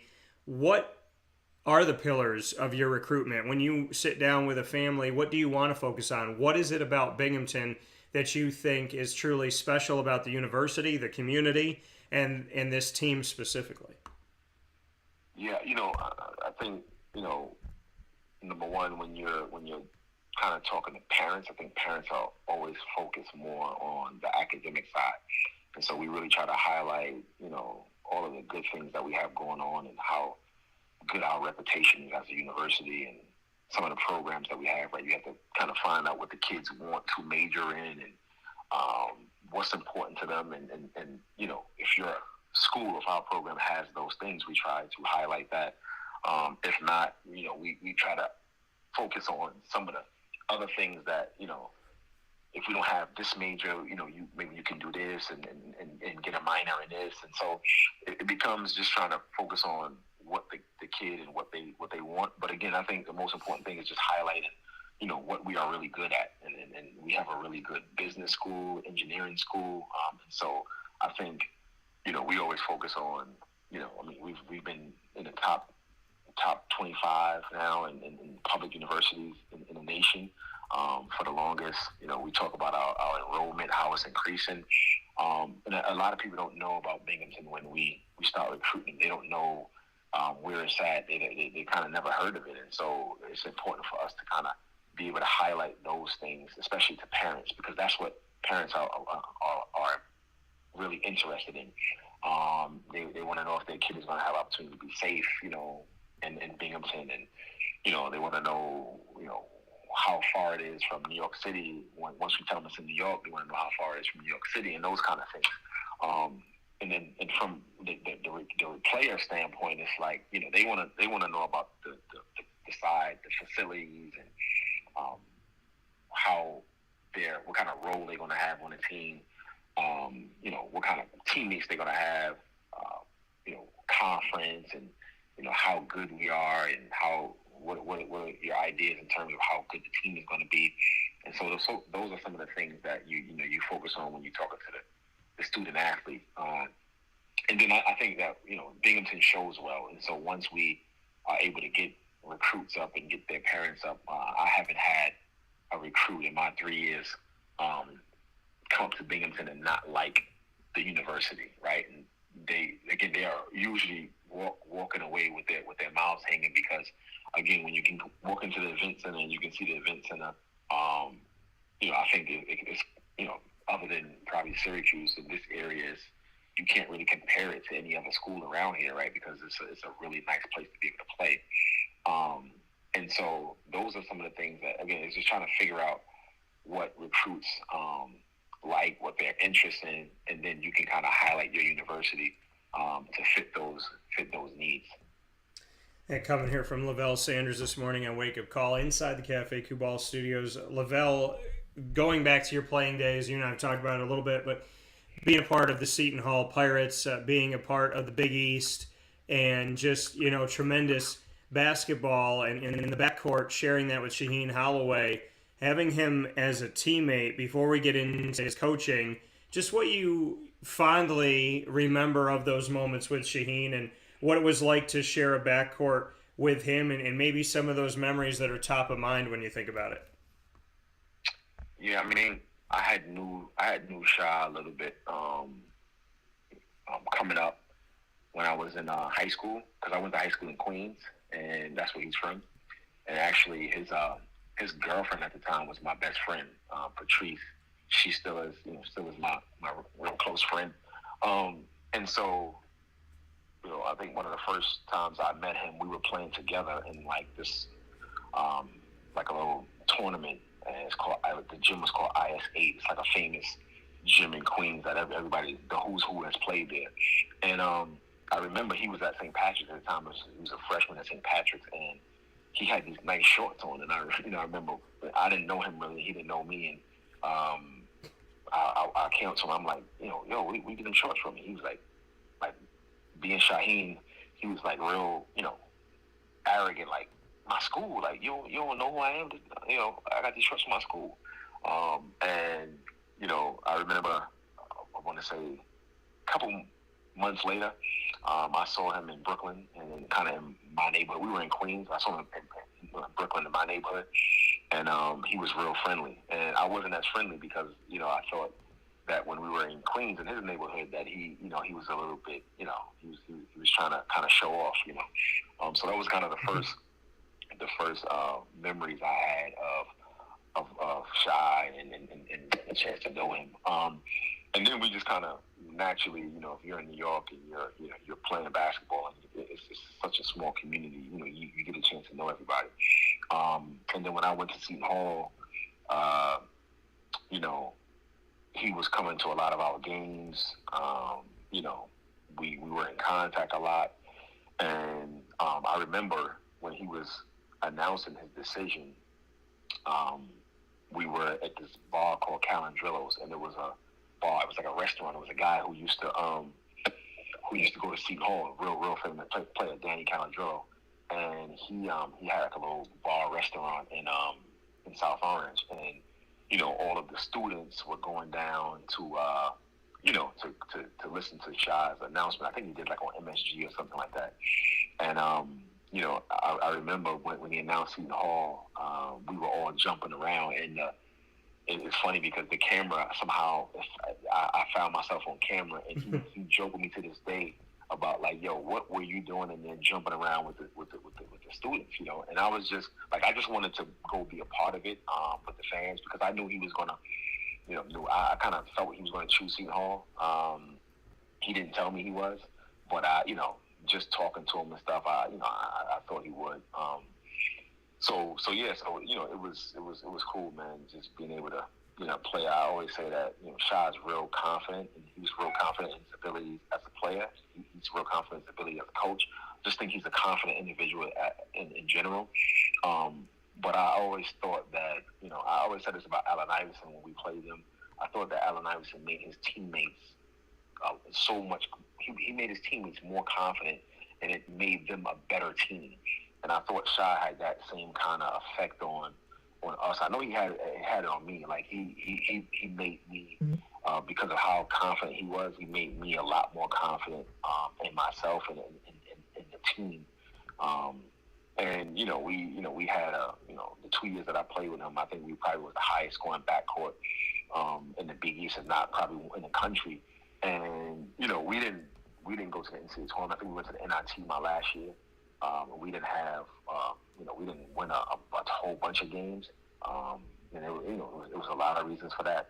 But playing with him, man, he brought so much energy to the campus and to the university when he committed, because he was a McDonald's All-American. He was the MVP of the McDonald's game. He was one of the top 5 players in his class, and so it wasn't like, it was kind of unheard of for a kid like that to be signing with Seton Hall, and he had schools like Duke and Cal at the time on his list. So it was you wouldn't think that a top 5 player would be coming to Seton Hall, but as Shah always say, he kind of does things the way he wants to, and not what everybody else think he should do. Yeah, and making the decision to, obviously coach at St. Peter's with the Peacocks, a first 15 seed to ever advance to the Elite Eight. If there was, what were the conversations between you and your always teammate Shaheen Holloway about the successes of St. Peter's this season and in the NCAA tournament and making history? What did, if you did get a chance to talk to him, what did you discuss? What did you talk about? And then secondly, what did you take away from what he did with the St. Peter's team from the MAC, and a team that now many more people know, and obviously making it in the tournament, as you alluded to before, does fantastic things for your college or university? Yeah, I didn't talk to him much during that time. I just know how taxing it probably was for him, because I'm pretty sure he had everybody reaching out to him. I always made sure I texted him, before a game or after a game. I was always just telling him how proud I was, and then also how inspiring it was to watch him and watch what his team was doing. And so I didn't talk to him much, just because I wanted to leave him alone and give him some space. And I still haven't spoken to him like on the phone or anything. We've texted, but I'm pretty sure I'll see him this summer, and we'll sit down and we'll talk. But I know, again, it was just real taxing on him because of all of the people that were pulling him in so many different directions back. And I know how that is. It's ridiculous when you're doing what he was doing at that time. But just seeing that, again, a team like St. Peter's, which I think is comparable to Binghamton in terms of being considered a small school and not many people knowing, where the school is at and what the school has and what the school is about. Seeing how they took players that were, I think normal players, not like some, crazy athletes. I think they were hard-working, talented players, of course, but how hard they played and how together they was, I think that's the inspiration, and it just, again, it goes toward, if you can be together and play as hard as you can and believe, I think that's a recipe for doing some really good things, right? And there's always, I remember, Coach Amica was, when I was talking to Coach Amica a lot, he always talked about, especially when he first got to Harvard, like doing things. His vision was to do things that had never been done at Harvard, right? And he's done that. And so there's always going to be a first, right? So a 15 seed has done it now. A 16 seed has never done it, right? So there's going to be a time when a 16 seed is going to do it. And so there's always going to be a first, right? And I think being able to see what they did, it gives you that hope. Like, you know what?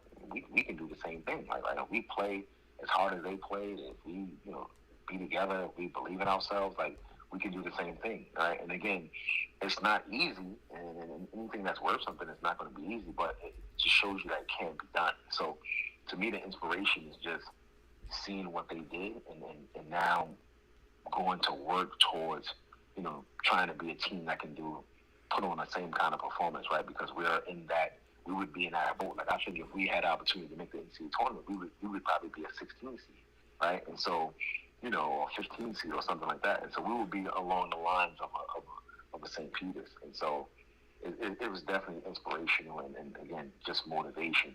I was talking to my players every time, I have the opportunity to talk to my players. I mentioned St. Peter's because, again, like, it's definitely possible, right? It's definitely possible. Nothing is impossible. If you believe it, if you go out there and put in the work, and you can stay together with your group, you definitely can achieve. And for you, Levell, you said that you think St. Peter's and Binghamton are comparable. Why do you feel that both of these programs do have a comparison that you can build upon? Well, just because, like, again, before this NCAA tournament run, like, I'm pretty sure not many, when you're recruiting and you say St. Peter's, I don't think a lot of people probably know where St. Peter's is, right? So I think from that standpoint, it's the same. Of course, I think we probably have a bigger university. We probably have better facilities in terms of that. But I don't think I'm talking from a standpoint of just people knowing Binghamton and knowing St. Peter's and where the programs have been. I'm not sure how many times St. Peter's have been to the NCAA tournament. I know one of our assistant coaches, Langel, when he was there in 2011, they went to the NCAA tournament.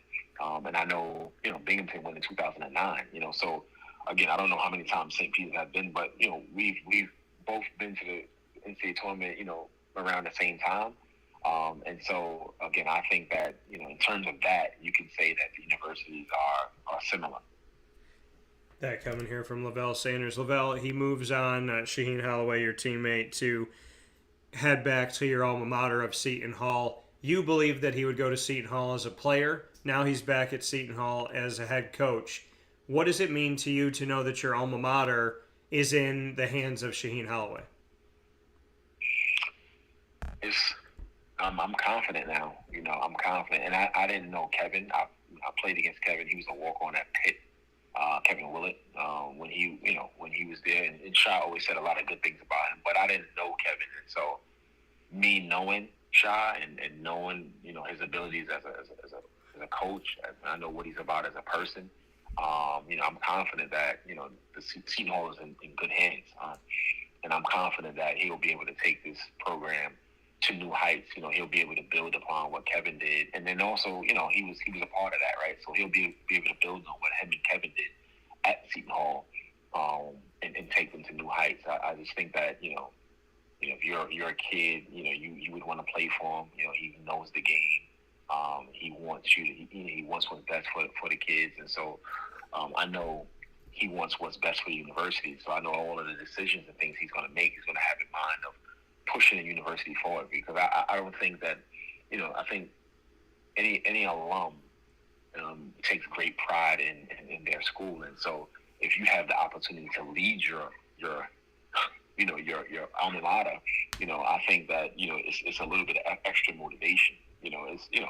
We all are motivated in our jobs, but, when you have the ability to lead your alma mater, I think there's a little bit more extra motivation. I didn't listen to his whole press conference yet, but I saw some snippets of it, and one of the things he said was that he's not going to mess this up. He can't mess it up because it's too important to him. And so just knowing that, I'm confident that the program is in great hands. Yeah, and definitely it begs the question. I know I asked you off the air, but Binghamton, Seton Hall, non-conference interest or no? Oh, definitely. I would love to go back. We tried to do it last year, and it didn't really make sense for us. But I would love to go and play against Seton Hall. Get a chance to go back. I haven't been to the Prudential Center ever.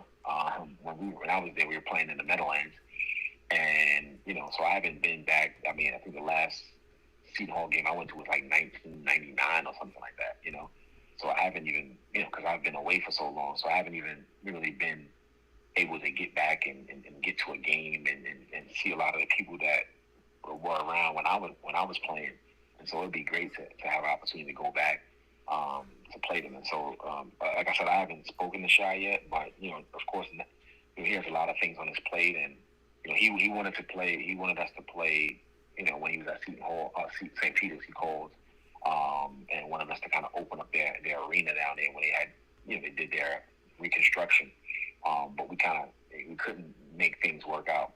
So, I'm pretty sure he wouldn't be opposed to playing us. He's, I already heard that he said that he want to play St. Peter's, and I think that'll be something that he would want to do.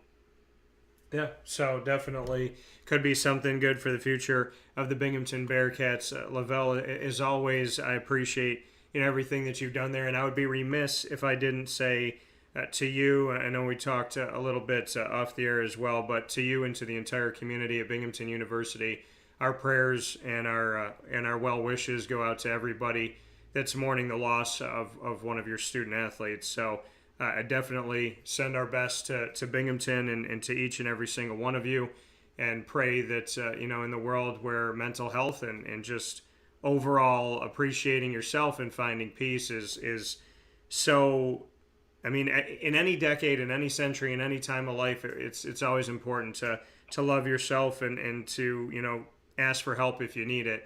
And I think now more than ever, with the way that the world is, it's even more imperative to make sure that we do whatever we can. So I send my best to Binghamton University, and I pray and I hope that you all are doing well and can find some peace and just find some comfort in this tough time in Binghamton. Well, I appreciate it, Dan. I appreciate it. It's definitely a tough time for everybody, and just it wasn't one of our student athletes. It was a student athlete from the men's lacrosse team. Yeah. Just so if anybody's listening to this, they don't think it was one of our student athletes. But no, definitely we appreciate it. We have a memorial service on Friday that we'll all attend. And as you said, man, we got to make sure that we're taking care of each other. Again, a lot of things are going on, and the world is moving so fast. But again, I think we got to take some time to look at the person next to us, look left or right of us, and just ask them if they're okay, right? Just make sure people are being seen and make sure people are being appreciated. So I definitely appreciate, you having me on and everybody that's listening. Have a great day, and go Bearcats. Absolutely, and they're in good hands with you, Levell, so thank you for what you're doing, and I'm excited to see what comes next, and of course, we'll be talking soon. So take care of yourself and stay safe, and an early happy birthday to your little one as well. All right, thank you. All right, take care. That coming from Levell Sanders here on Wake Up Call with Dan Tortora, where sports meets that thing called life. We'll take our final step aside here on today's broadcast of Wake Up Call with Dan Tortora, and we'll be hanging out with you inside the Cafe Kubal studios right after that final step aside. Make sure you tune in to our fantastic partners here in Central and Upstate New York. Cannot thank you all enough for being here with us and navigating through the beautiful world that we live in. So thank you to each and every single one of you that supports the companies that support us here, and thank you for just supporting and loving each other. We'll follow you back after this fast break.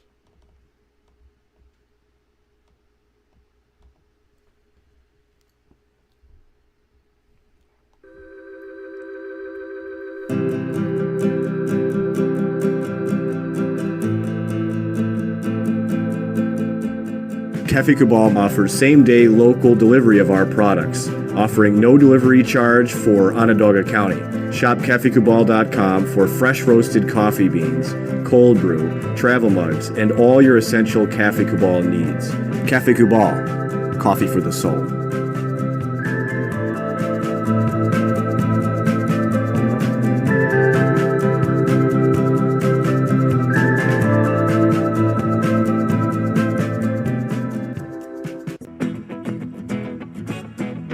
This is Amy from Mother's Cupboard, home of the whole frittata. We are open daily 6 a.m. to 1:30 p.m. For takeout orders, call 315-432-0942 and tune in to Wake Up Call with Dan Tortora for our monthly food challenge and try our Wake Up Call signature menu item available 7 days a week.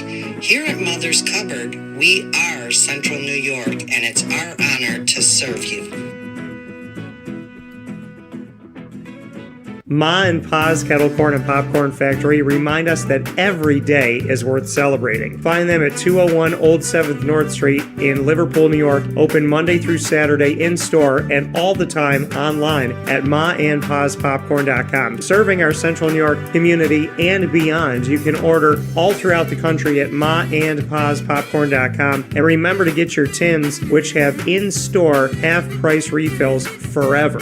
Ma and Pa's Kettle Corn and Popcorn Factory, available to you for fundraising and all of your events by calling 315-450-6272. That's 315-450-6272. Ma and Pa's Kettle Corn and Popcorn Factory. How corny are you?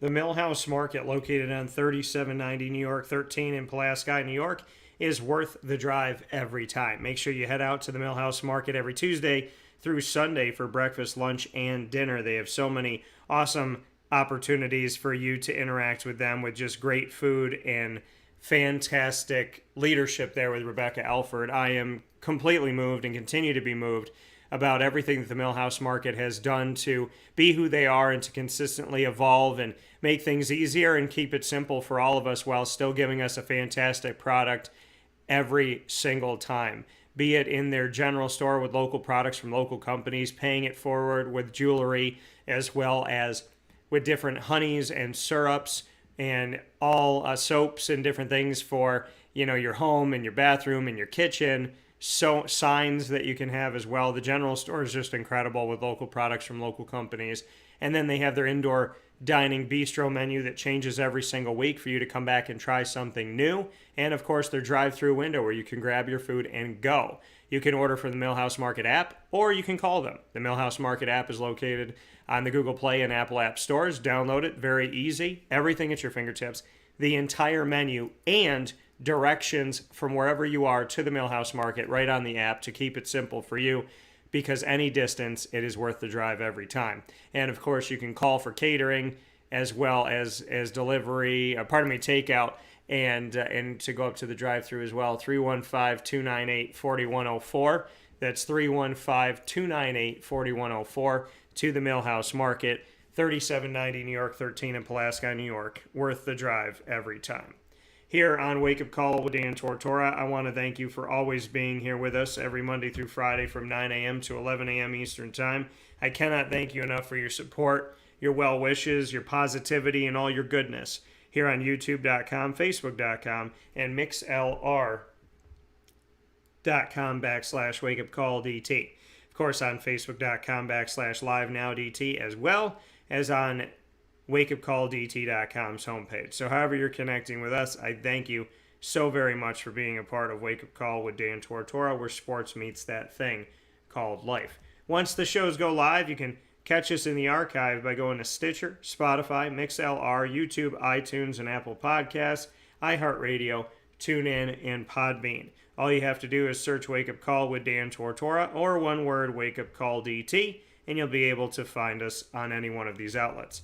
A big thanks to our Central and Upstate New York partners, Cafe Kubal, Carvel DeWitt, the Wildcat Sports Pub, Avicoli's, PB&J's Lunchbox, Canine Camp Dog Daycare, Ma and Pa's Kettle Corn and Popcorn Factory. Go to maandpaspopcorn.com and you can order from any one of the 50 states and have it delivered to your doorstep. Canine Campground Dog Boarding, the Millhouse Market, Pizza Man, Honda City of Liverpool, Chick-fil-A Cicero, and Chick-fil-A Clay, Victory Sports Medicine Orthopedics, Mother's Cupboard, and of course our fantastic exclusive multimedia marketing partnership opportunities with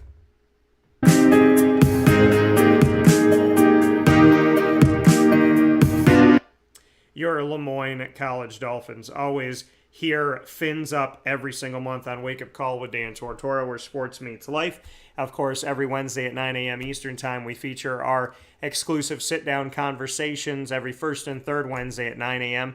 with Bob Beretta and AD and DT with the athletics director of Moyne College. And every second and fourth Wednesday, we premiere our Dolphin Dive episodes with student athletes, coaches, administration, future Dolphins, and alumni telling their stories all throughout the year. Today you had an exclusive sit-down about reclassification and realignment, the potential of LeMoyne looking at Division I, as well as staying in Division II or Division III. A lot of great pieces in that conversation as Bob Beretta offers us an exclusive look at what LeMoyne is looking at doing at this point with the ever-changing climate of collegiate athletics and academics. So very happy that we get to share that with you today. You can check it out at youtube.com/wakeupcalldt. Click subscribe, and of course you can get all of our LeMoyne content on the LeMoyne tab of wakeupcalldt.com. And you can get information, as always, on LeMoyneDolphins.com.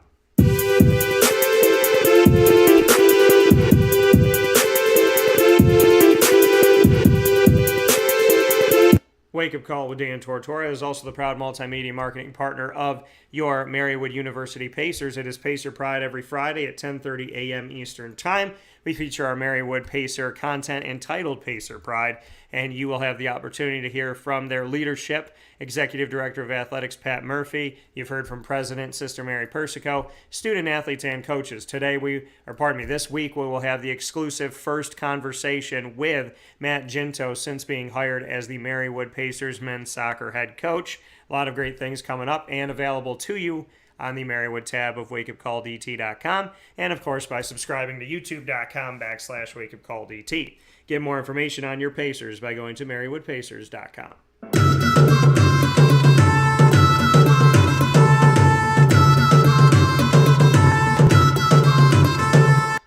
The Bryan and Stratton College Syracuse Bobcats are also a proud exclusive multimedia marketing partner of Wake Up Call with Dan Tortora. It is Bobcat Buzz every single month with specials airing for you centered around the Bryan and Stratton College Bobcats here in Syracuse, New York. We have featured Nick Dimitrievsky, Clay Gagan-Sherman, as well as Alex Grigorita in a trifecta of exclusive sit-down conversations, getting to know Nick, getting to know Alex, and getting to know Clay, sitting down with Nick, who's the athletic director, men's soccer head coach, and multi-time national champion and national runner-up at Bryan and Stratton College of Syracuse for men's soccer, speaking with him about how he has created his coaching style, what he's taken from his leadership, and giving you a background of who is at the forefront of athletics at Bryan and Stratton College in Syracuse. Alex Grigorita, the assistant AD, the women's soccer head coach, and a national champion for the first time ever here in 2021 this past season.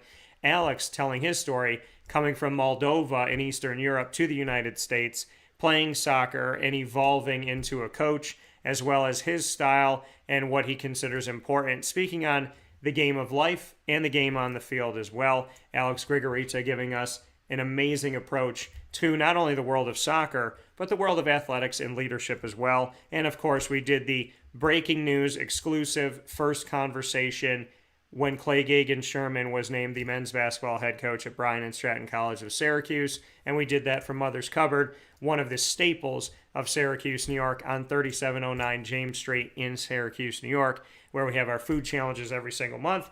And of course, we feature my chicken and waffles. So thank you to the Bobcats. You can check them out on youtube.com/wakeupcalldt as well and subscribe. And you can find them on the BSC-SYR tab on wakeupcalldt.com. And of course, you can go to syracuse.bscbobcats.com for more information. With that being stated here on the show, I want to thank my fantastic guests inside of the Cafe Kubal studios. I want to thank Bob Beretta of LeMoyne as their athletics director. I want to thank the men's basketball head coach at Colgate for the Raiders, Matt Langel, and congratulate him on his contract extension through 2030. I want to give a shout out to Levell Sanders, who is the head coach and was the interim this past season. During next season, named the official head coach, and then he got to have a multi-year contract as well. So I want to congratulate him on that and thank Binghamton for doing that and giving him the opportunity. The Binghamton Bearcats men's basketball head coach. So a big shout out to Levell Sanders and much appreciation to Levell, to Matt, and to Bob. With that being said, from the Cafe Kubal Studios, you know to fill your cup up right at any one of their locations, be it their chais, their teas, their coffees, and of course the chocolate chip banana bread, the upstate sandwich, and everything that they have to offer. The bagelicious sandwiches that they have, working with another local company for all their bagels. No matter what it is at Cafe Kubal, be it you buying a travel mug to keep your coffee and your chai in, or going in there and grabbing a cup of your favorite Joe today, or a cup of your favorite chai today, or mixing it up with your flavors with the chai that I like to do, as well as grabbing one of their treats and grabbing one of their sandwiches. Cafe Kubal, local, caring, compassionate, and always looking to expand, evolve, and find a way to be everywhere they can be in our community, to make it easier for you to get your cup of coffee, and to know that a cup of coffee goes such a long way, especially in today's world. That, you know, when we had a bunch of things taken away from us, you appreciated things like just simply getting to go out, walk into Cafe Kubal, say hello to another human being, and then grab your cup of coffee and head about your day. So let us never stop appreciating how beautiful it is just to go up and be able to grab a cup of coffee from a locally owned, locally operated, and locally created company in Cafe Kubal. So I want to thank them for all that they do and implore you to go out to any one of their locations: 3501 James Street, 324 West Water Street, 401 South Salina Street, as well as inside of Golisano's Children's Hospital, all of those locations in Syracuse, 343 Fayette Street in Manlius in their giant behemoth of a brown striped building, and on the corner of Route 11 and Taft Road at Sweetheart Corners in North Syracuse at their drive-through location. So, with that being stated, Facebook at Wake Up Call DT, find us there. Twitter at Call DT, Instagram at Wake Up Call _DT, and as always, God bless to each and every single one of you. No stress, keep it out of your life, and do your best, because that will always be good enough for the ones that matter and for the God that matters. I appreciate y'all. Send y'all my love. God, above everything, thank you. Thank you for letting me do this. Thank you for giving me the life that I have. So with that being said, don't ever give up on your dreams. Love God, love yourself, and please, please